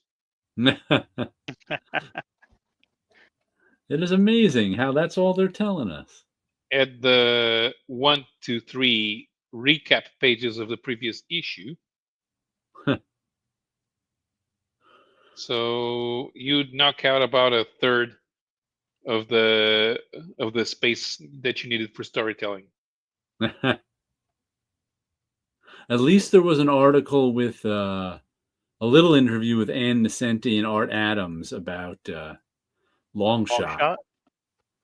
But they were mostly just joking the whole time through, Ann Nesenti and Art Adams, reminiscing about when they were both young and had no idea what they were doing in creating Longshot. Art was too slow. They had no plan. And I didn't realize that, like in the first issue, Art Adams was just like drawing a whole bunch of characters. And Ann Nesenti was just like picking out which ones she liked and continuing with the story. Mojo wasn't even supposed to be the main villain. Some other guy was. But Really? they just kind of liked Mojo. Yeah. So they kept going with him. Seat of Your Pants comics. That's amazing. I wonder how much Seat of Your Pants comics do you think is going on these days? Not in the big. I don't think in the big companies that's happening at all. Not that I. They certainly have given us the feeling it isn't, but right. I'm not 100% sure. Good question. You're right. I don't think there are. I mean, thinking about it today, I was going through like back issues in my mind of like what certain things that I worked on, and it's like, yeah, back in the 90s, that definitely was Seat in Your Pants, because there was always everything was running late, and so they weren't time to like make little corrections.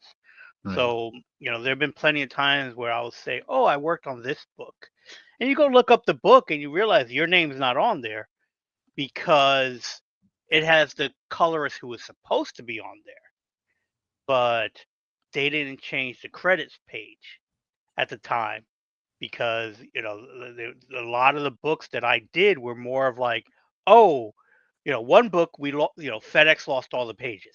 Can you color? Can you color this 40-page book over the weekend? Sure. And then it's like, here you go. Here's the book, and it's like, oh, they didn't change the credits page. Or like, there's a few issues of Thor that you don't really see my name on those issues I did. You see them on the next issue, where in the bullpen bulletins, like, oh, we made a mistake. The previous issue is really colored by. And it's like, but it's not there. It's just, so that, but it was like that so many times where things were running late, or at the very last pages of the book, it's like, oh, magically 3 new inkers come in for those last 3 pages. So there was plenty of stuff like that going on back then. I would hope, but we hoped then would be like, oh, we can, we can schedule it better. But you know how it is. The best laid plans, but it never stays. Ted Coughlin says, has there ever been shit in your pants comics? I've heard them described as such, but I don't think it's ever been an official category. No, not that I'm aware of. Oh, you read it, you shit your pants, or it's like you got to get it out no matter what. I think it's a Seat of Your Pants joke. Yeah. There was a lot of Seat in Your Pants, and there was a lot of not about shit in your pants. There's been plenty of times if you were hanging out in the bullpen after hours, you might be inking a page. I was There's actually just thinking about uh, the Marvel bullpen, especially the early 90s pre-digital Marvel bullpen. Even though I was there, I would like to go back in time and see what it was like from 58-year-old Jared's point of view. Because, 25-year-old Jared had a whole different viewpoint on the world than 58-year-old Jared. And so all my memories are from like that. But was like, what? How would it look different going back there at my age now? That thought just popped into my head. I'm like, I guess you can think that about anything, but there in particular, because it was such a wild, magical place at the time, yeah, full of noise and creative people. it would probably be the chaos we kind of remember it is. Because it's like I mentioned, like if you stayed after hours, you might be inking pages for Tex Sierra easily, because he would come in and it's like, spot these blacks here, Oh yeah, and it wasn't just, it wasn't just the bullpen. I know Mark Powers. I remember him sitting down inking some pages just oh because it yeah. had to get done. He was an And I artist. know, and it's like, oh yeah, Mark could do stuff too, and it's like because you think of him as only as a editor, Yeah, but it's like he was in the bullpen and he's inking away, and there were plenty of times like something like that would be so normal. And in the middle of the day, you had people just running around doing stuff, and there's the there was word. always movement. It was really normal to us. Would it? I don't Yeah, think it would be as normal now. If I were to go back and sort of observe it, I would yeah. be like, "Wow, this is not normal." This is chaos. This is absolute chaos. Because it just be because it could be anything. It's And just be a case. everybody in the bullpen working, chatting away, shouting across the bullpen, doing whatever. There Right. were some times it got so loud that we'd drive Flo Flo, crazy. yep. And she'd be like, Flo would shut up," Flo because would she's come trying to out and say proofread, and something. Yeah. she's got like headphones on playing static, and she still can't think. Yes. Or Yep. George Russos would walk by going, "They're all going to fire us. They're going to fire us all." And then I only once or twice maybe hearing it might have been Brevoort yelling at somebody on the Oh, phone. yeah. Yeah. And that wasn't common, but it No. happened.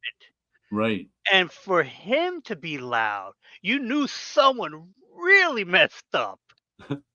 Because all of a sudden, from the back of the bullpen across the to editor's row, you'd hear Tom Brevoort shouting, and you'd be like, "Whoa, there's a noise I don't usually hear." Yeah, exactly. And it's like, there were certain things that were just wild.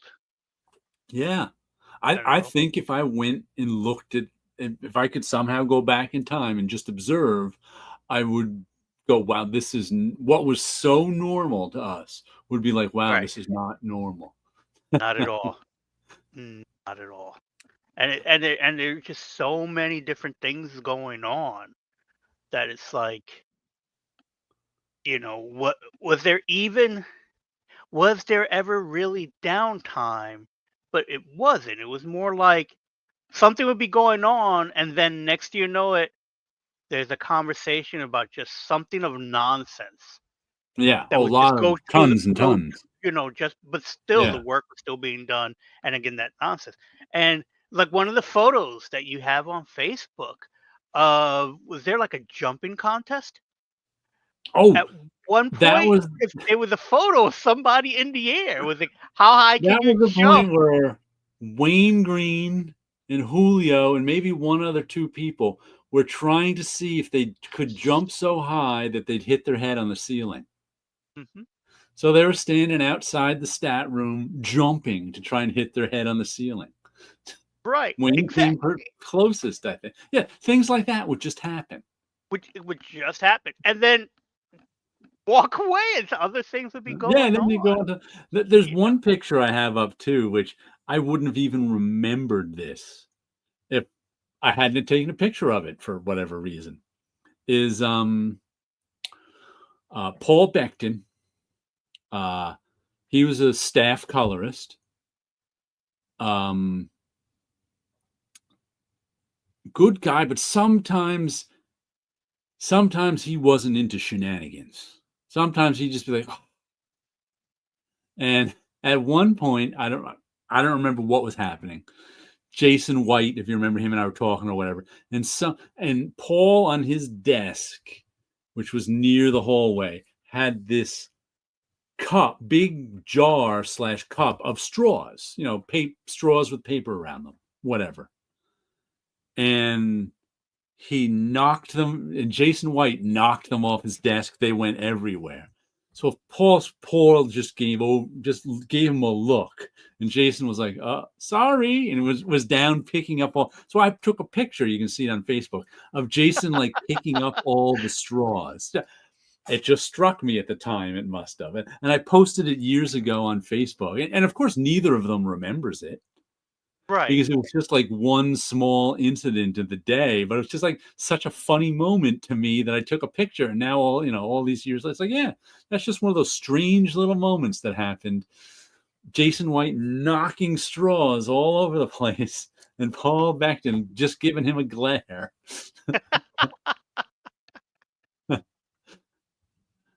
But like stuff like that would happen all the time, every day. Just whatever was going on. Like I said, I think I would have a completely different point of view on it than I did then. Yeah, How could I not? Yeah. So yeah, that would be the best way I could. Just pure chaos that was going on. Yet the books were getting done, things were getting put out, and we whatever conversation. we never really perceived it as chaos. No, it was It was just something normal. common to us. Yeah. Even with like and then all that's going on, and then on a Friday there's a tour going through. Yeah. And so to add 15 more people into that, into the room, and what have you, and you got Spider-Man walking around telling people where things get made, and I stopped doing it in my room and just came out into the bullpen to do it there because Right. you could show more artwork and People stuff like would that. flee when they said like some people hated. I never minded it. I'd always talk to Spider-Man, but some people were like, oh, the tour, and like run away. Breaks up my day. I always had fun with it because it's like Spider-Man added me to the tour, and it was like, and the guy who plays Spider-Man was a really nice guy. He would come in like in the morning. He would come by and say, "I'll be doing a tour today. If you want to have artwork out and blah blah." And he may say that it's from this school or that school, Did or I to ever have tell it. He you? was always a nice guy. Did I ever tell you the story of the kid who stole the groove page on the tour? No, I don't I think may have so. mentioned that. It must have been like 1990, 1991. And this wasn't even a kid on the tour. This was our friend Sherry called up our friend Edmar, who and was like, listen, this kid's a big Marvel fan. Can you get him a tour of Marvel? He's a friend of a friend or something. And Ed was like, sure. Got the kid a tour, like 10 years old. He comes in and he comes over to Ed's desk. And Ed, at the time, one of the things we had to do as part of the bullpen was paste ups. And Ed got like the splash page of Gru, and he had to put the indicia on. Easy job. The indicia comes in just like it gets typeset by the typesetter, printed out, and you just glue it down. You just cut it out in one big strip and glue it down. Easy peasy, lemon squeezy. Yep. So Ed was doing that, and he was showing the kid the page, and he handed the kid the page. And unbeknownst to Ed, the kid just took the page and put it in his bag. Now I'm sitting right across the aisle from Ed. We're actually face to face across an aisle, and all of a sudden I look up and I see Ed just going through his stuff. And he's looking for, I'm like, and he looks up at me and goes, I think that kid just stole the group page. Ed has no idea who this kid is. Keep in mind, he just met him that day. So he's looking, he has to go in and tell, I think it was Marcus McLaurin was the editor, that he doesn't have the Gru splash page anymore. He thinks the kid stole it. So now he's got to call our friend Sherry and ask her who this kid is and can she get him his phone number. Then he's got to call up the kid and say, do you have the Gru page? And the kid was like, what? No, I don't have any Gru page. Oh, you mean the ninja page? And it's like, yes. He's like, oh, I thought you were giving that to me. And it's like, no. So he had to come in again the next day and bring the page back in. Amazing.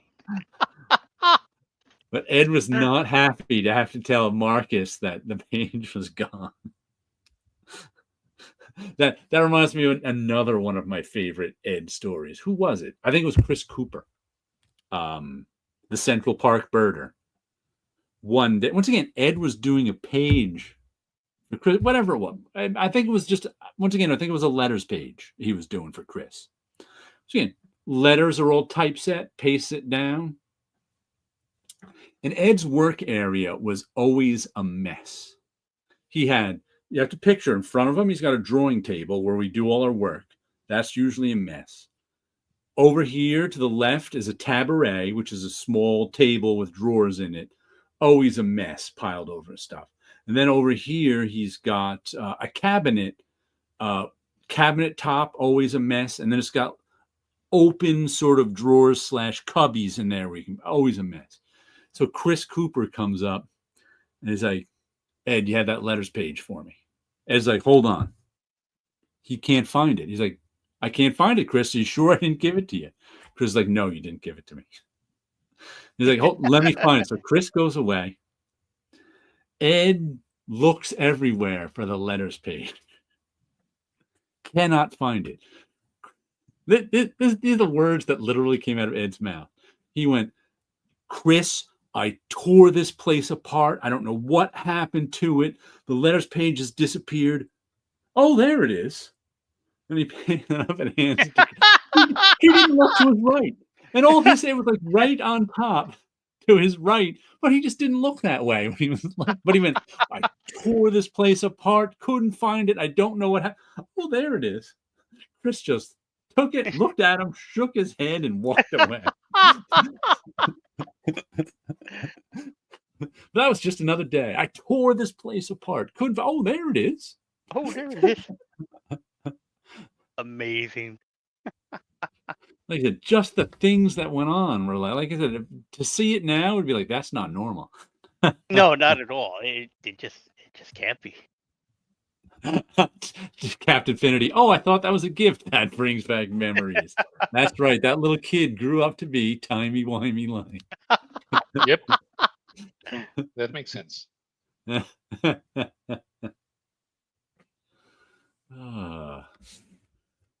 have to write down all these strange stories one day. Yeah. Get a bunch of people together. I should have kept a library. I mean, a diary. Oh, I wish I had. I wish cosplay models are like magpies with high heels. Captain Finity. I still remember when cosplay started becoming a thing, kind of in the late 90s. Yeah. So it was like, huh? Or it became a bigger thing. Yeah, it became a bigger thing. Yeah, it became a bigger thing. Recently, Wizard tried to take credit for creating cosplay. I think this is my own, based on nothing except me hearing people talk and walking around. I think sewing nerds started mixing with comic book nerds because there was always like women in high school who liked to sew and liked to make outfits, but that was never cool. So they're always kind of in the closet about liking to sew and make their own clothes. And somehow they cross-pollinated with the comic book nerds. And then they started paying hot girls to dress up in the outfits. They took off. I would say it probably did take off that way. Yeah. Once it became profitable for hot girls to dress in hot superhero outfits, there was no stopping it. They were called in the 90s the booth babes. Yeah. Captain Finity says the cliche about Princess Leia bikini is absolutely true. Those prints sell like hotcakes. They do. Which, strangely enough, you can't buy hotcakes that many places. At a diner, you can get some hotcakes. But, that's about Hotcakes it. are another name for pancakes, right? Yeah, they're another name for pancakes. As far as I know, that's always been it. Yeah. But But I think probably they when also hotcakes was the thing of a word, there was a lot more diners all Also, over the no, it place. used to be they'd sell them at on street corners and ballparks. Before it was pancakes with syrup on top, you could sell like rolled up hotcakes. Sometimes they didn't Oh, put ice okay. cream. I think that they'd use them as ice cream cones too. So you could buy hotcakes like right on the street corner. Right, because the waffle cones came from the fact that, according to lore, Right. was someone was selling ice creams and hotcakes, and Yeah. the guy ran out of plates, so he was starting to he bought the hotcakes from the guy, and that's how you got the waffle cones because they were Right. hotcakes and waffles type of thing. That's according to the lore of how Yeah. ice Yeah. I've cream heard that cones story too. were created. Two great tastes that taste great together. Let's There see. you Another go. comic I got is Lost Fantasy #2, giant size.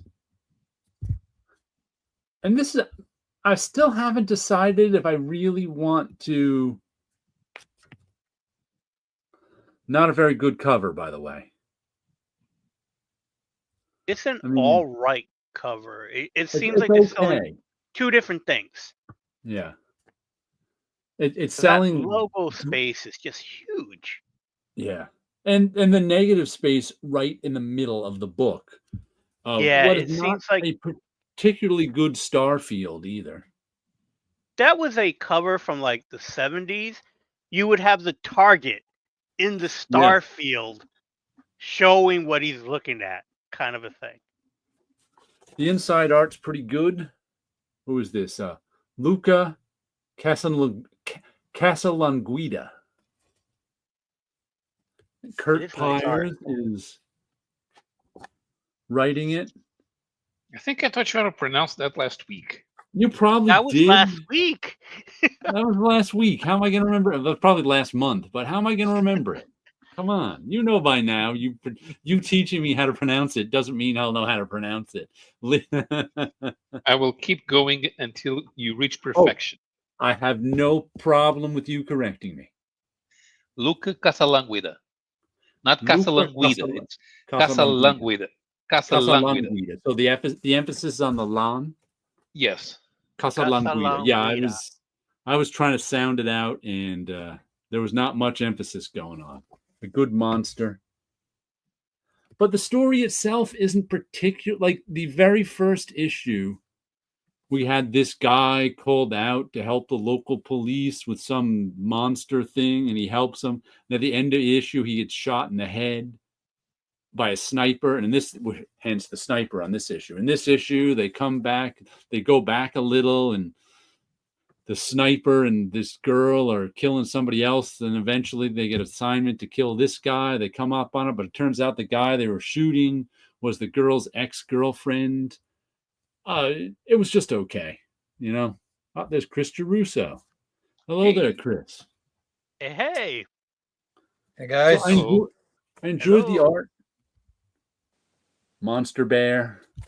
I am digging the artwork. And you know what?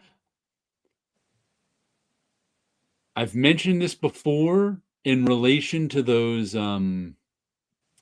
early 80s DC World's Finest I was getting. That when Stalin said quantity has a quality all its own. It's like giant 48 pages of mediocre comic is okay. There's something charming about it. I wouldn't even say it's better than mediocre. But 48 pages of a B comic is okay. So I'm still not I might get. I'll see if I'll get the third issue or not when the final order cutoff rolls around. So you heard it here first, folks.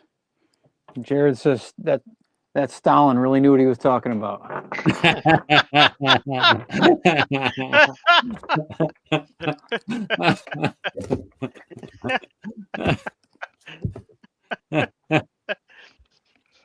Captain Kennedy says, I never actually thought about what hot cake really is. Every week you guys shatter my worldview. We're here to educate. Do you know what a hot cake is, Chris? That was the discussion we just had. Selling like hot cakes? Well, I had always assumed it was pancakes. Is that Yeah. not right? Yes. It's similar to a pancake. It's another name for pancakes. Or what did Aunt May call them? Wheat cakes? Wheat cakes? Wheat cakes. Though no one's quite sure where they came up with wheat cakes. I don't think anybody actually called anything wheat cakes. That were clearly pancakes. But they were around before we had them like at the diner with syrup on top of them. They sold them out of street carts without the syrup and such. And then we got into and they sold pretty well, I would assume. Yeah, I think so. So why? Because they also sell them at ball games. I mean, if something... they're the unit of measure against anything selling well, hot they had cakes to sell really well. And that's the type of thing that you can make right on the spot. Because I remember in Chinatown, they would be selling this pancake batter type item, and they would put them into these very similar to a waffle iron, which what you got were these little puff balls.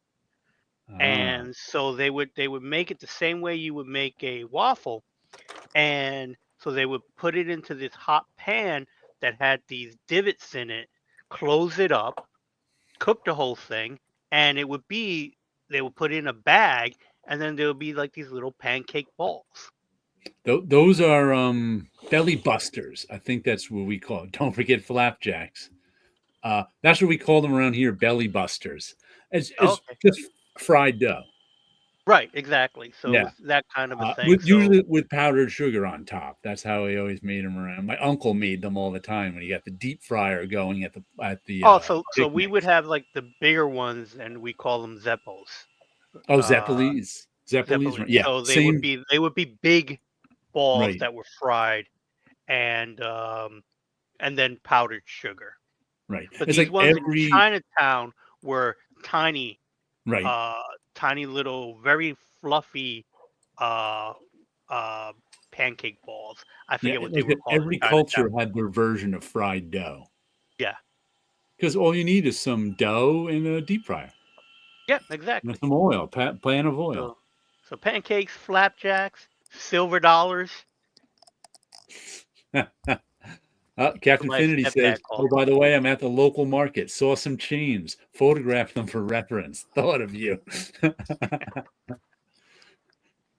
To get them just right. There we go. Hold on. Let's see that big and... We got some Spawn chains. Nice. Is that the original issue number 1? It's a double-page spread inside issue 1. Ah. Which this is a reprint, so. Okay. Only a little bit of chains in that one. Yeah, but look at that perspective. Look at that perspective. Is that what's his name? Greg Caputo? No, it's Todd McFarlane. This is issue Todd. 1. It's issue 1. Duh, it's issue 1. Did Caputo work with him on issue 1? No, he didn't show up. I know he came in pretty quickly. The mid-teens was his first appearance. 14, I think. 14? I want to say. Okay. I want to say 14. I haven't cracked those books open since the 90s. Tit Goblin says that's a great cover, Chris. Thank you. A great cover. Well, by the way, I have the latest issue of Spawn with chains on it. Not by Todd McFarlane. So let's see. I didn't even look at them closely. He's got the graphic design chains there. Oh, he's actually got a little twist in him up here. That's interesting. So let me show you this. Who's drawing this? Barberi.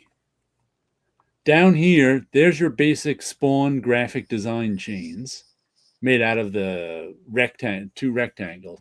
But up here, we've got chains a little more illustrative with a twist in them as they go around the whatever that is. So that's interesting. He's going with both styles. Up on the back cover, hold on. I'll show you the back cover. This is, I don't see a name on this, but this is the pure graphic design chains there. No twist. Using them as a design element.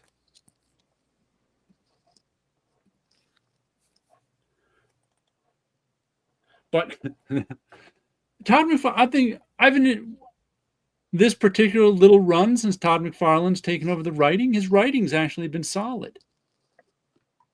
I have to say, but there's no, except of course for this part that I completely skipped. Where is it? It looks exactly like the one left. You can, I skip all these pages and don't even notice. It's like you could tear that page right out and it'll make no difference.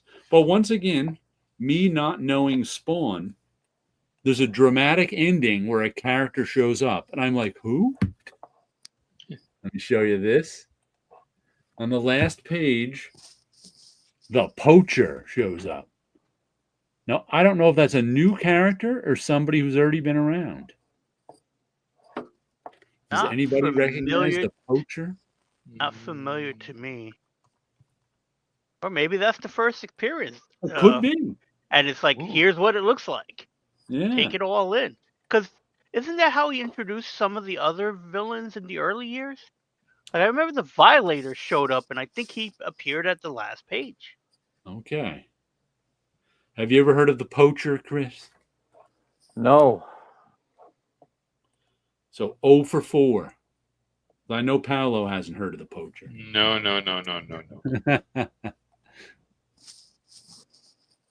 I'll say, Tit Goblin says, I think Poacher started off as a toy. Oh, okay. That's very well possible. Tit Goblin says, Chris, the joke of you being mayor of a town here resulted in the whole town losing power hours after last week's Friday show. Well, I mean, you can have me impeach me or whatever.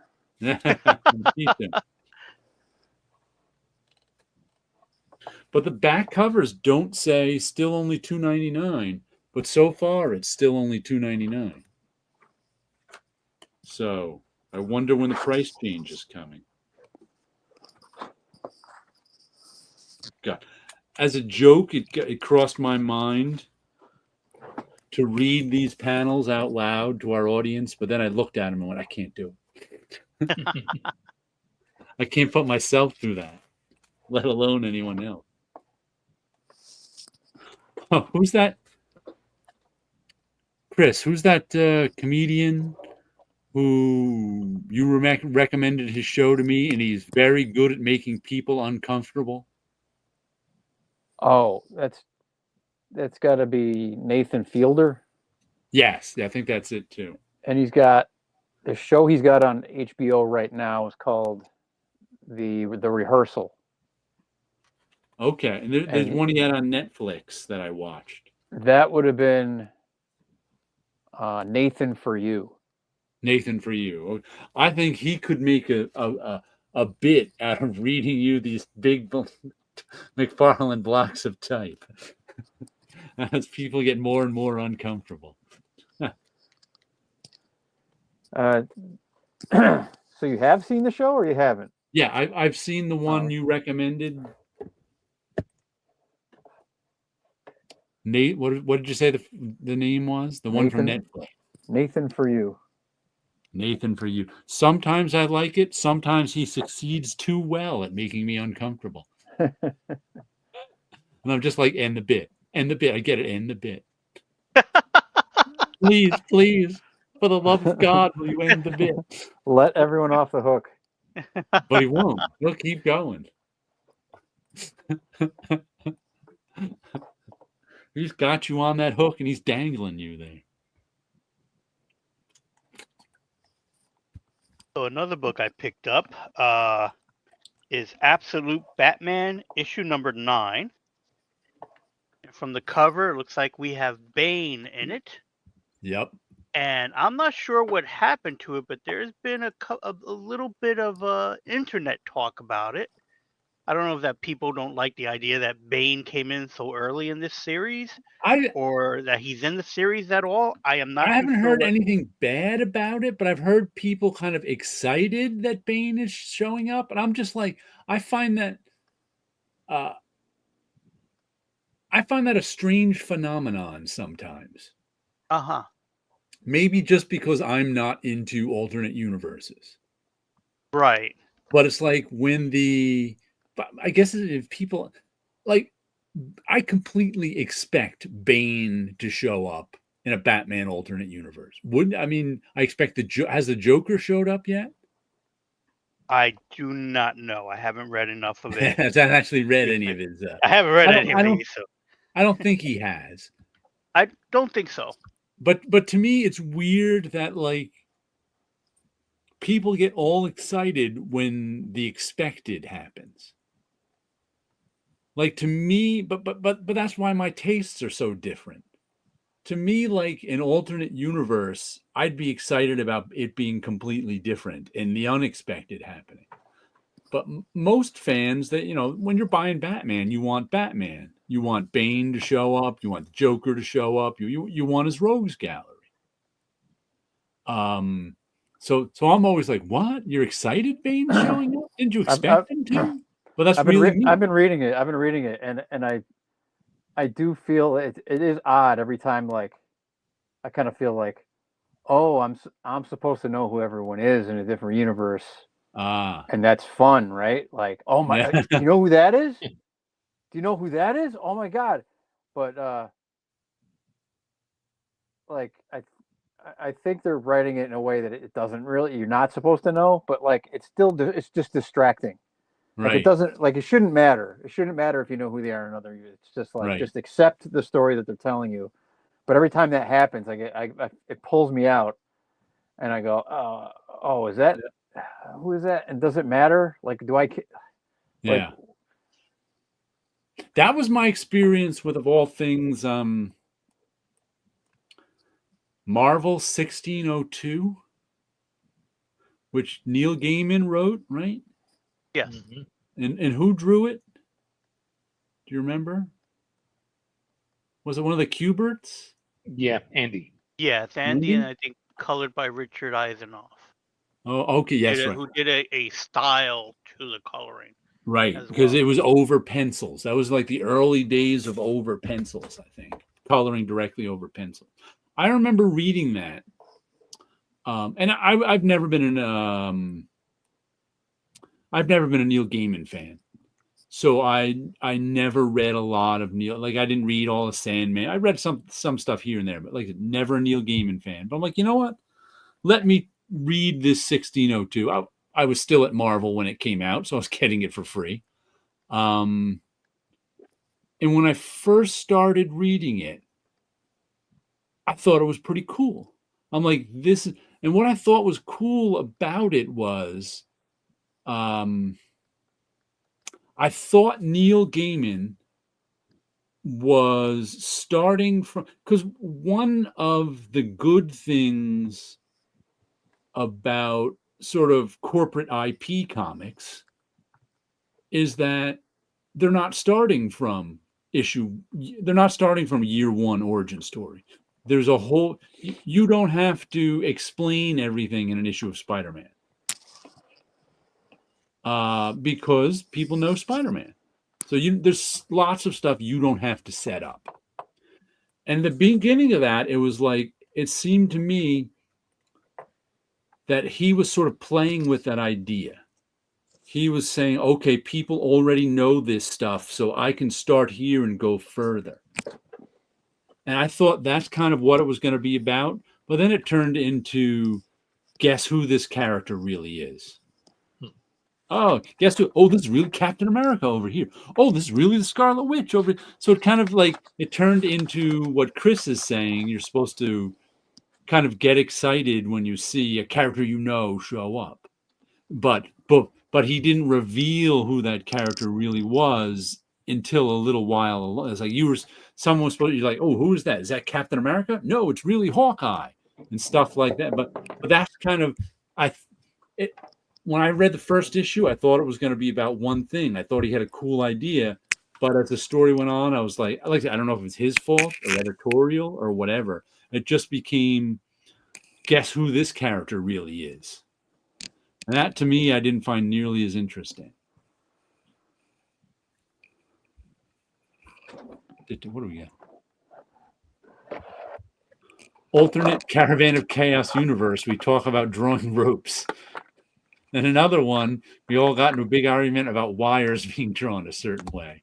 Alternate Wilson trademarked to the ground. I think an alternate Cavern of Chaos, we probably argued about Spider-Man's webbing.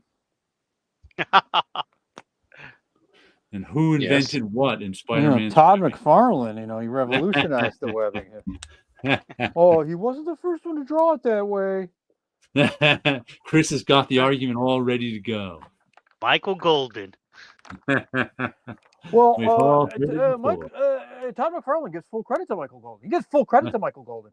Oh yeah, no, I understand. He always does. He does. He always does give him full credit. I get it.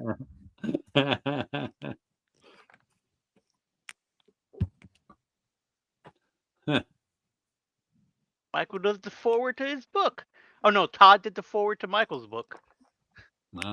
Which book was that? Have you read any of those Absolute Batmans yet, Wilson? I have not. I think I skimmed through the first issue because once I started getting them, I didn't get the issue 1. I think I started on issue 3 because so many people were talking about how much they enjoyed it. Right. So I started issue 3 or 4. I had put it right onto my pull list, and then I think I ordered the back issues, and I'm missing. I think it's issue 4. So I start with issue 5, and I was able to back order 1, 2, and 3. But 4 I missed somewhere, so it's like, oh, I want to wait till I got them all, and then they ended up in a pile, so I have not gotten it. Was someone just telling us Absolute Martin Manhunter is really good? Martian Manhunter? Was that someplace else? I heard that, but I didn't even know they got to that. Yeah, there's an Absolute Martian Manhunter, and someone was saying it's real. I must have been. Oh, I think I was talking to our friend Bunch about it. That's right. And I think I've heard a couple people on YouTube say it. So yeah, I don't know how many issues are out. I think it was one of the later ones to come out, but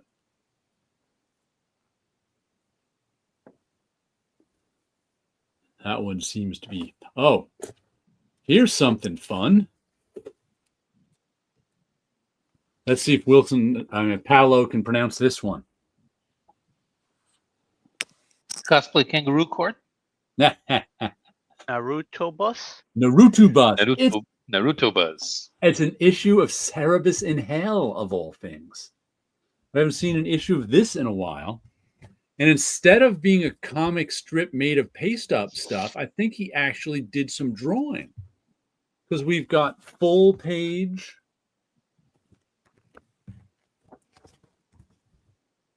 I guess you could call them strips or a comic. Him practicing drawing pretty women. Shouldn't he be drawing anime girls? Yeah, he's got some anime girls in here too.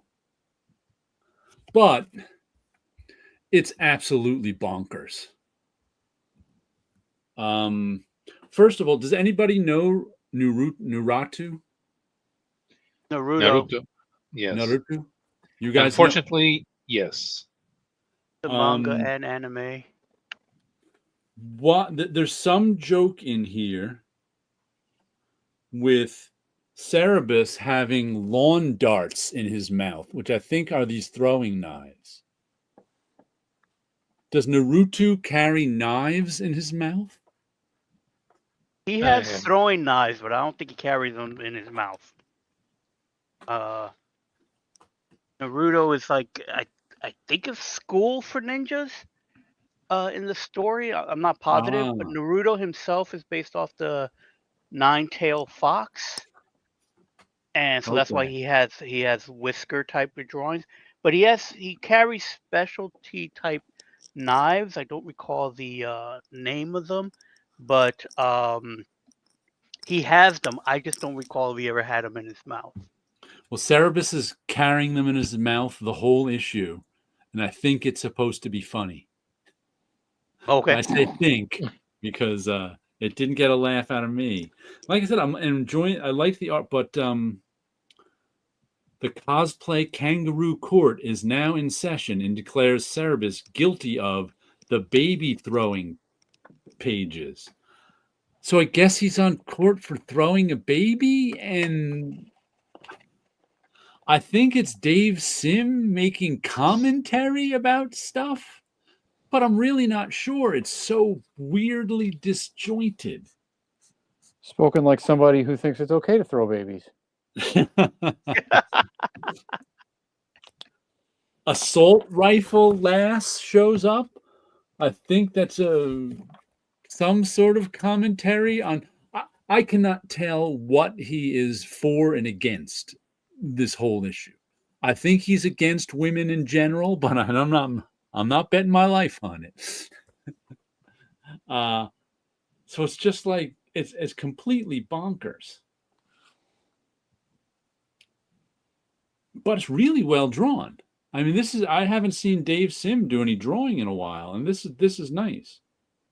They accuse each other of being homophobes. Homophobe, hardly. My favorite pop star is Elton John. I've memorized all the Tennessee Williams plays. I consider Oscar Wilde the great man of English letters, exceeding even Shakespeare. I just don't desire to have sex with anyone who has or used to have a penis. Okay, that's Is awfully that specific. is that supposed to be poignant, funny? Is that supposed to be social commentary? Well, apparently he runs into people all the time who call him a homophobe when he won't have sex with them. That might be it. That might be it. Unfortunately for Naratubus, assault rifle lass proved to be a woman of few words. I am so out of here. Returning everyone's attention to the PowerPoint presentation just as the baby throwing page reached its sociopathic finale. Some nice lettering, too. I got to say, this is the best looking issue of Cerebus in Hell that I've seen, but it makes no sense. And it's issue, and in each comic is still numbered. This is copy 753 of 815. So the print run is down to 815. And I think he's doing these all on Kickstarters now. There's 4 different colors, and it actually gives you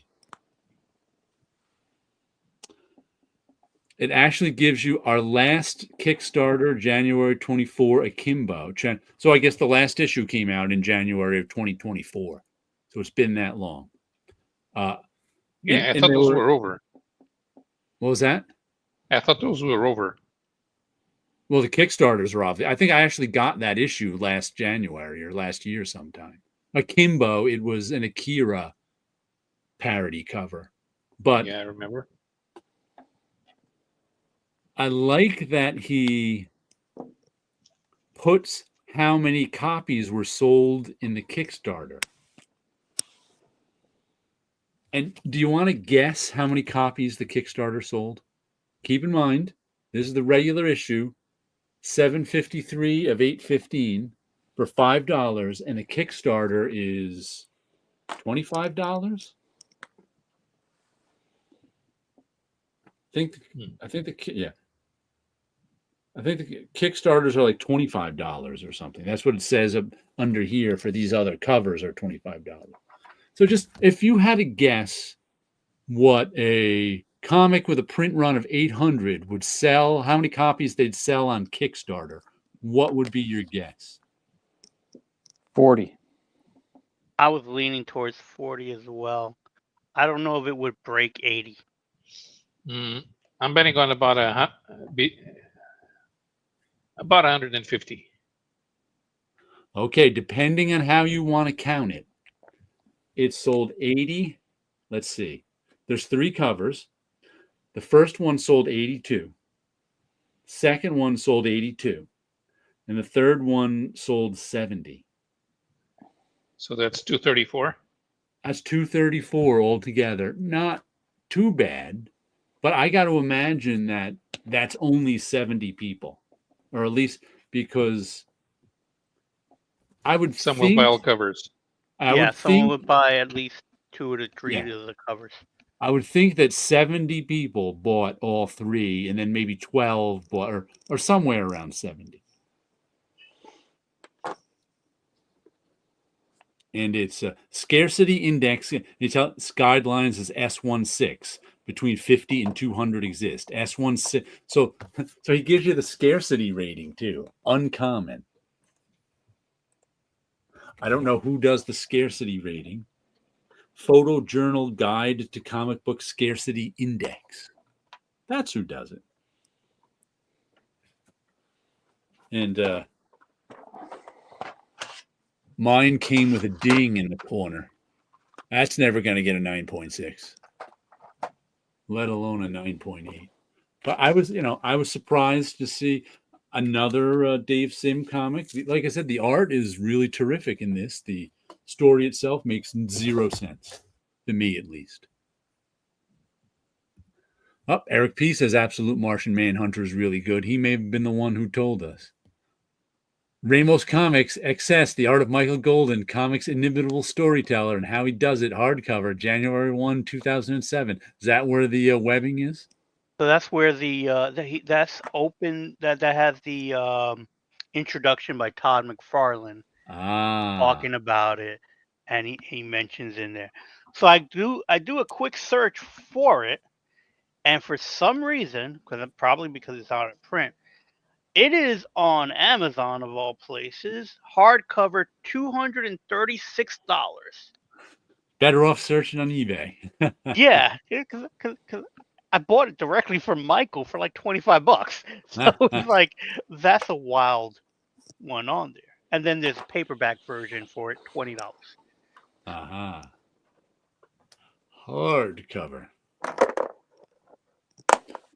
That's pretty funny. But yeah, so on there, there's there's a 2-page spread from the the Marvel Team Up portfolio that has Spider-Man with the Avengers. Sorry, Spider-Man and the Defenders on an image. This is back when they were doing those portfolios in '82, where it's called the Marvel Team Up portfolio. So there's specialty artwork just for those. And so Todd had seen that one, and that's where he said was that particular image was the inspiration for it. I'm gonna have to look. I know I have some of those prints. At one time I had both sets. Yeah, they did 2 sets altogether. I'll have to look through mine later and see if I can find that image. Yeah, that was some good. Like I said, early '80s. I still have a good 10 to 15 portfolios. I think. I think I have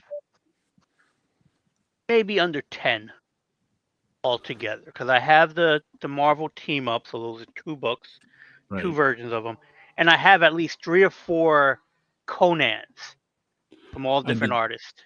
2 Marvel Team Up, the 2 X-Men by Fassner and Larson. I think they did 2 series. Those I never. I know I have a Val Mayrick one there. I've got a Michael Golden portfolio.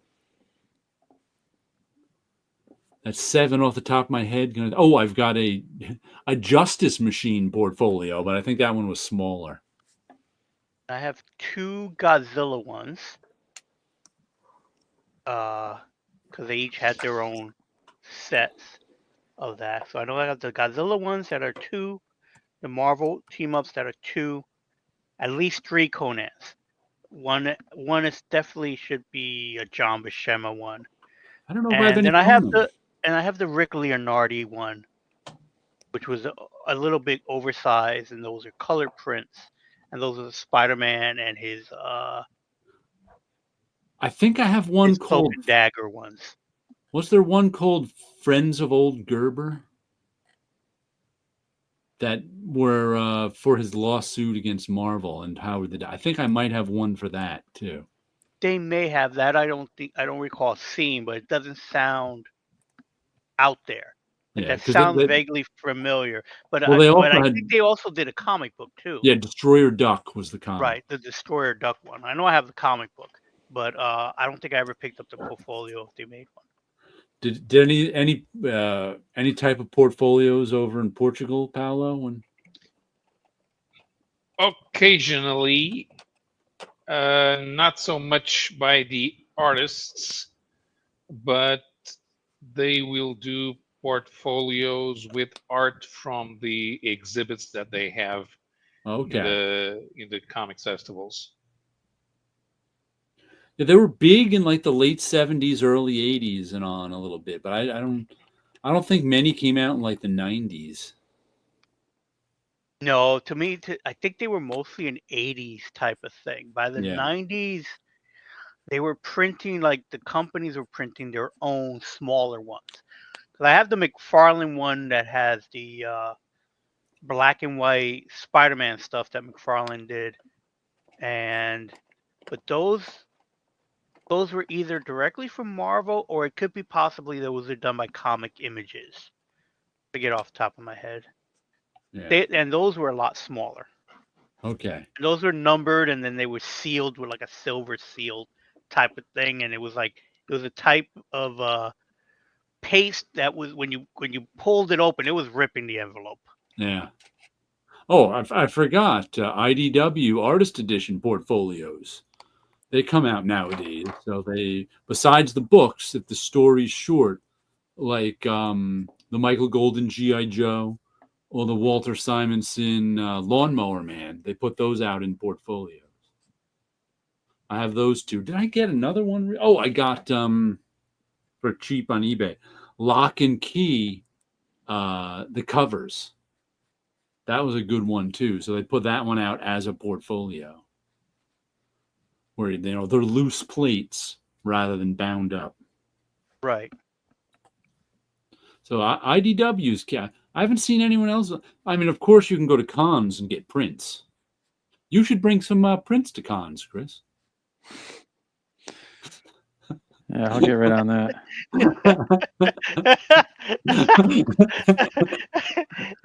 You sold that pretty well. That you almost made it sound exactly like that idea just got to you. You've never heard this idea, Chris. You should use it. First time Chris is hearing that. Uh-huh. Hey, yeah. Well, I really should.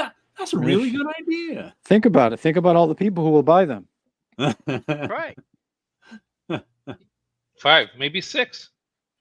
My friend Rob has actually been buying prints at cons recently. That's his new thing. He goes to I think he was just at a con in New Jersey, and he's got enough comics. He says he likes to meet the artists and buy prints from them. So I was like, oh, that's cool.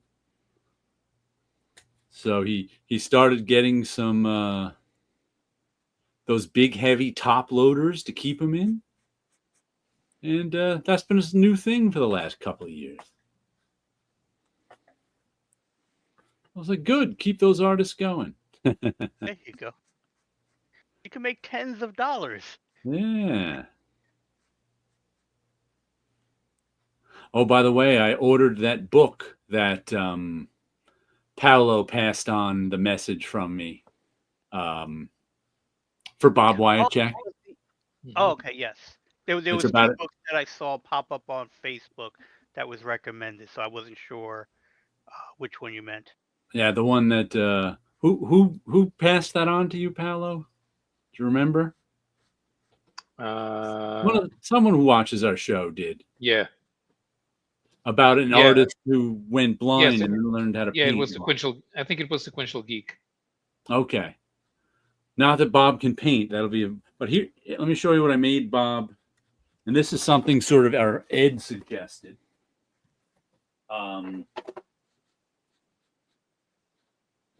Whoops. Because Bob wants me to bring him sort of some. Bob Wycheck, that is, for people who don't know, that out there went blind, but someone still wanted him to make art cards. So Ed was suggesting, because he was working on like a single piece of paper, so he really couldn't tell where the border, like where the card began and ended, because it was a single piece of paper and he can't see. So Ed was like, use like a frame or something. So I built this for Bob. You can see here's 2 layers of cardboard. And of course, you can feel where the edge is right there, and take a sketch card and put it right in there. So then he can at least feel where the edges of the cards are all the time. So I'm going to give this to him and see if he can make use of it. And then, of course, just, dump it out and put the next card in there. And I had to, cut it out and glue it, because I didn't want like that. I had to get some double-sided tape. Did I use? And like tape it right on the inside, because I didn't want the card to be able to slip underneath there and get lost. So Right. I'm going to go see if he can use this one of these days. But I thought that was a good execution of Ed's idea, to just give him an idea where the edges of the cards are too, so he can and maybe use a burnisher to press down. But we'll see what that book has to offer too. But Yeah, that guy who went blind was a painter. Right. Bob is not a painter. He uses, pencil and ink a little more. So I don't know how well him learning color, but he could probably do something. Yeah, well, at least gives them a starting point. Yeah. Steranko told him he has to draw. So he's trying to. He was with Steranko at a con recently. Oh, let's see. The last comic I got, World Tree, issue number 13. And this one's been fun, but they kind of changed the whole concept of it the last 2 issues. Some nice artwork again. Who's our artist here? Our artist is Fernando Blanco.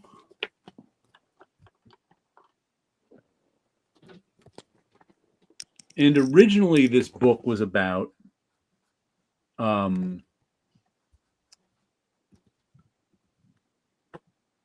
it took place in the present day, about these guys who, in their teenage years, discovered something living under the internet that they called the Undernet, that wanted to take over. They thought they managed to contain it and defeat it. But then 10, 15 years later, which is present day, it was coming back. And they were trying to, once again, contain it and defeat it. The lead guy, it ended up killing. And then it switched to like, this is 20 years in the future, and the Undernet won. So now they're living in this sort of Undernet dystopia where we really don't, it's just the world has crumbled and there's people living in the ruins of it. And the woman who is sort of the, I don't know, the sort of representative, that she was human. And what the Undernet would make people do is, it's like you'd watch a video and then you'd go out and kill people. That's what it would do to you. And that's sort of caused the collapse of everything, because people were killing everybody. And sort of the lead woman, who was the sister of the lead guy who was trying to put him down, she's running around still trying to track people down in 20 years in the future.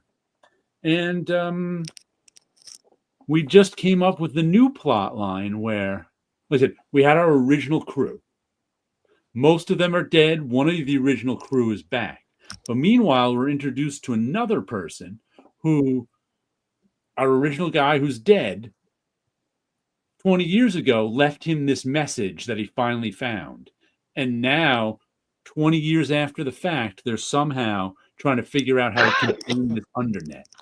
So that's where we're going from here. We've already had the apocalypse. They're living in a dystopia. But now they're going to keep on going and maybe see if they can't. But very cyberpunk. Good stuff. I'm really enjoying this one, World Tree. And I like sort of the change of directions and change of pace in it. It has certainly kept me guessing, Very which cool. I'm here for. So I still got 4 books. What do you So got for us? We'll go through quickly. Amazing Spider-Man issue number 5. Which you still haven't read any of them. I still haven't read because I'm so scared to read it after your review of issue. That number 2 was unreadable was the problem. But hey, maybe the other ones will be. I like you never that. know. That's a pretty good Smashed logo cover. Smash logo cover. It has a Charles Vessish kind of a feel to it without being a painting, but I get that vibe from it. The next book we have here is Transformers issue number 21.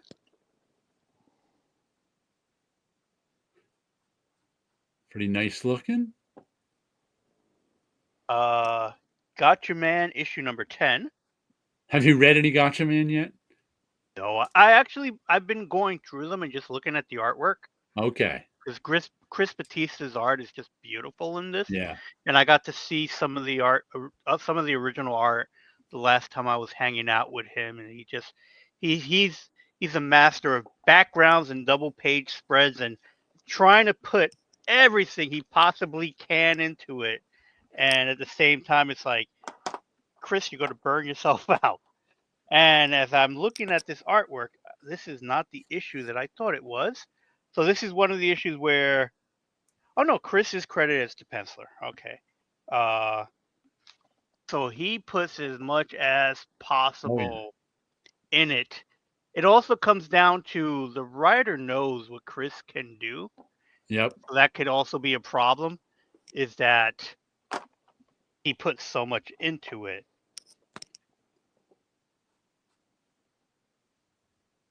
Huh. And this is obviously a passion project for Chris because he's been wanting to draw these characters for decades. So it was actually pretty cool that Mad Cave was able to get the license. Want to show me the cover again for a second? Sure.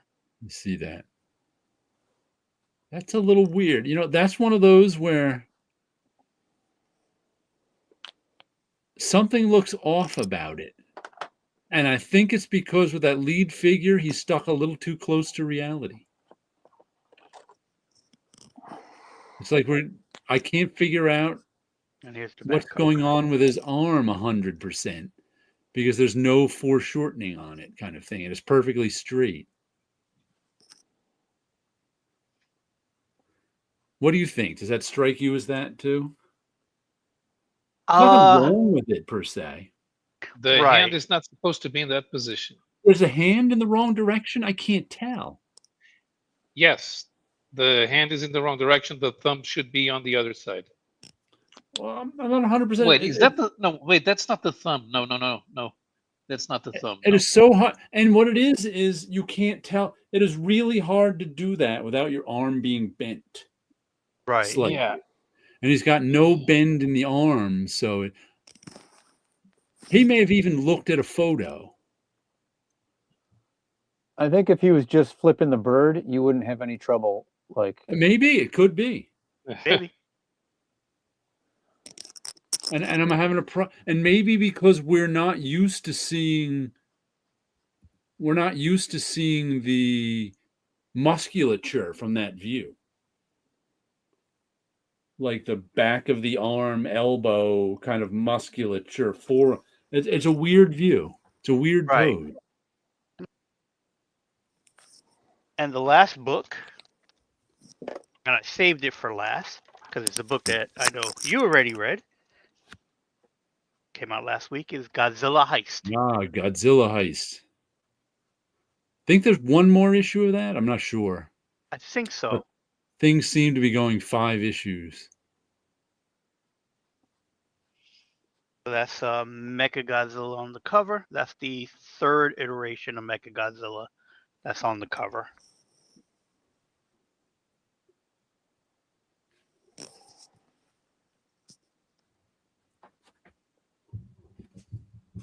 I'm looking forward to that one as well. So that Yeah. is my group of comics that I picked up this week. There was another Godzilla book I almost pre-ordered. Now I can't remember what it was. I was on the fence about it, but it ended up I had 3 Scott Koblish covers to buy that week. So I was like, oh, I'll buy those instead. Godzilla and then 2 short words. So there is the Godzilla versus, well, the cities. No, Godzilla not the versus city. Boston, and there's also Godzilla versus the UFOs, I think was one of them that was being advertised. I don't see it in here. Godzilla escaped the Death Zone. That's new.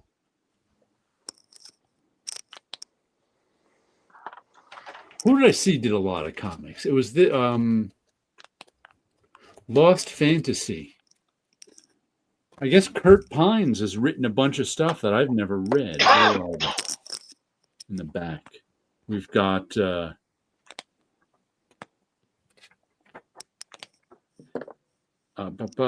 Indigo Children, Exodus Part 2, which the writer of this, Kurt Pines, has written. Like, I've never read his stuff before, but it looks like he's got a few things. Indigo, that surprised me. I was like, oh, wow, he's got a lot of stuff.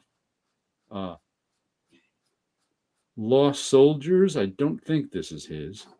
Olympia, Kurt Pines and Tony Pyre. There's another one that, once again, I didn't know he had written before. So sometimes that's what the ads in the back of Image books are good for. They advertise their other work. So if you don't know it, you're like, oh, look at that. There you go. Did those Absolute DC books have ads in them?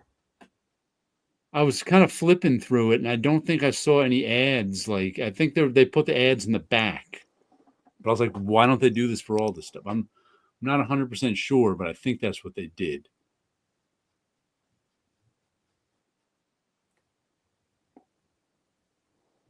Okay, so there's an ad on the inside front cover, so that's Yep. normal.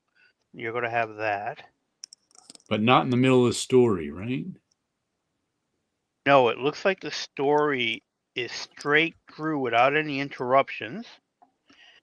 Okay, so it ends with a preview to Crypto getting his own book. So we have like a 3-page crypto story.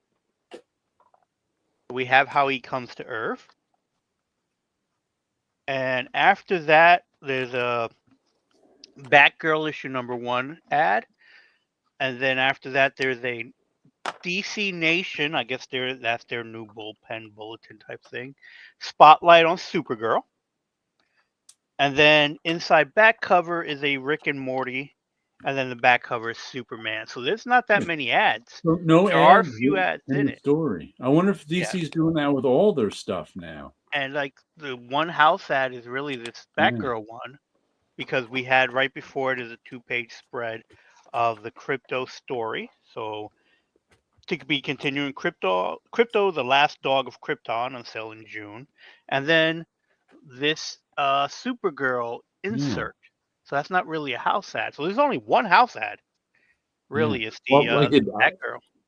I complained reading those Chris Geruso Marvel covers comics that Marvel puts their ads right in the middle of the story when they're just house ads. They don't have to. Wonder if DC is doing that just for Absolute or for the rest of their line. I'll have to take a look next week. Yeah, definitely. That's a good idea to check, because I do not know. I don't have any other DC book here. Oh wait, I have a Superman book. This might be from last time I went to the shop. So this is Superman issue number 26.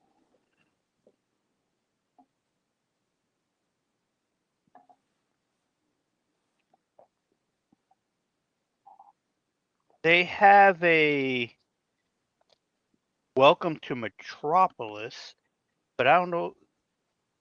You Okay, can't tell if it's an ad or part of the story. it is a ad that's okay. So it has Ah, that kind of old bulletin, but it says "Welcome to Metropolis," and then they got little comic book covers to go. This is what's happening May in Metropolis. ah.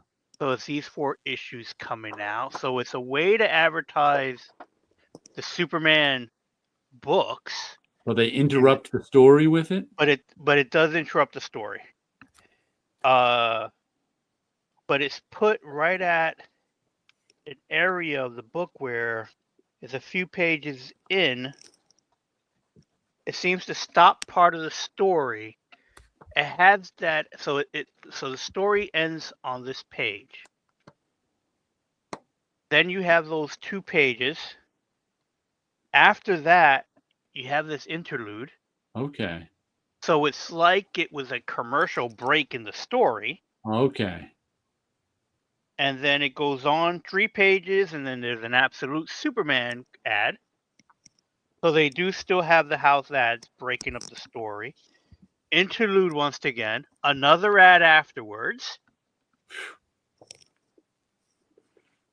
And the story goes to the end, and then another house ad after that, and that's the last page. That's the back cover. Uh-huh. Interesting. They're doing whatever. Yeah. So they're Let's doing see, Eric stuff. P tells us that Crypto is a 5-issue miniseries. Cool. Okay. Eric P also says, just check my Trinity Daughter of Wonder Woman #1 from this week, and there are 2 house ads in the middle of the comic story. I don't know why Marvel and DC do that. Just put them at the end. Yeah. They're house ads. I'm also much more likely to look at them at the end. I skip right over them in the middle. Yeah, because you're reading the story and you want to keep going. You don't want to Yeah, get I'm just interrupted. annoyed I had to see them. There have been plenty of times where it's like I couldn't even tell you the ads that were in comic books, especially the house ads. There are a few that are memorable, like the Power Man and Iron Fist ones, because they were funny. The Marvel 3 pages in, and we have an ad for Universal Orlando Resort. So it's not a house ad, but it does interrupt the story. Then there's a sideways ad Ooh, for the Jeez. swimsuit edition. What? They're bringing back Wait. the swimsuit. they are. Final order cutoff was last week. I was even tempted to order one, but then I decided to save my $6. Well, Especially maybe since it'll be in the dollar bins in 6 months. After that, there's another house ad. And I was then especially tempted to story. pre-order the swimsuit edition because on Terry Kavanaugh's show with Chris Cooper, they were talking about Chris's getting to be the editor of the swimsuit edition back in the 90s and him getting to make it gayer.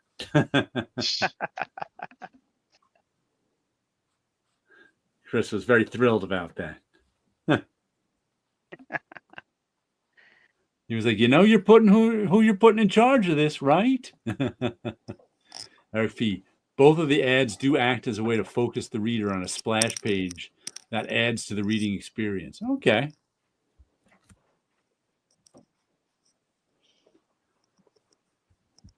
I remember when Marvel started advertising the coming of the Heroes Reborn universe, and that was during Onslaught. Now, the interviews that were being conducted with Jeff Loeb and Jim Valentino, because he co-scripted one of the #1s. I can't remember which one. But also Jim Lee, and they were at the back of the book. They were not going to interrupt the story to run a 3-page interview. I mean, and people knew that back then. Mm-hmm.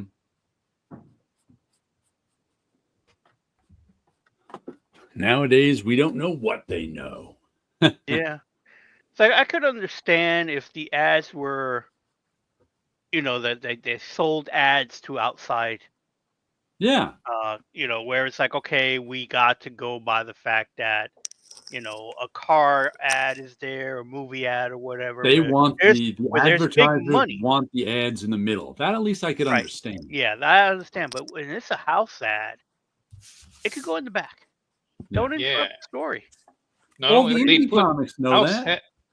yeah, they put house ads in the middle, not only in the middle of the story, but they put it on the left page. Yeah. The page That's turn page. that's amateur hour. Yeah. Page turns are valuable. Yeah, And exactly. those the those schmoes would complain. Oh, you found nothing better to complain than where we put our ads? Yes, because we actually are in publishing, so we know where the ads are supposed to go. Yep. And we're comic readers. Yeah, there's a reason why we can say these things. We're We experts. we know what Yeah. takes us out of the story and what doesn't. I'm not thinking critical. I'm a journalist. I know where the ads are supposed to go. They always go on the right page because that's where the eyes linger. Often they don't care about user experience. There's not as much UI experts in comics as there are in, Yeah, but it's not even computers. it's not even viewer experience. It's maximizing advertiser exposure. Oh, That's why that's it the goes other on the thing. right. User experience means you need that page turn for the story. That's what I mean. Right. When you break the And, page turn with an ad, not and only do you even not when look at the ad, you get knocked out of the story for a moment. Mhm. Oh, well, we should wrap it up for the evening. I'm Yeah. getting tired. Come back next week for more adventures in the world of ad positioning. Yes, we'll be on Paulo's channel next week Hmm. as we switch on and off. So Sounds good. have some confetti, have some lasers,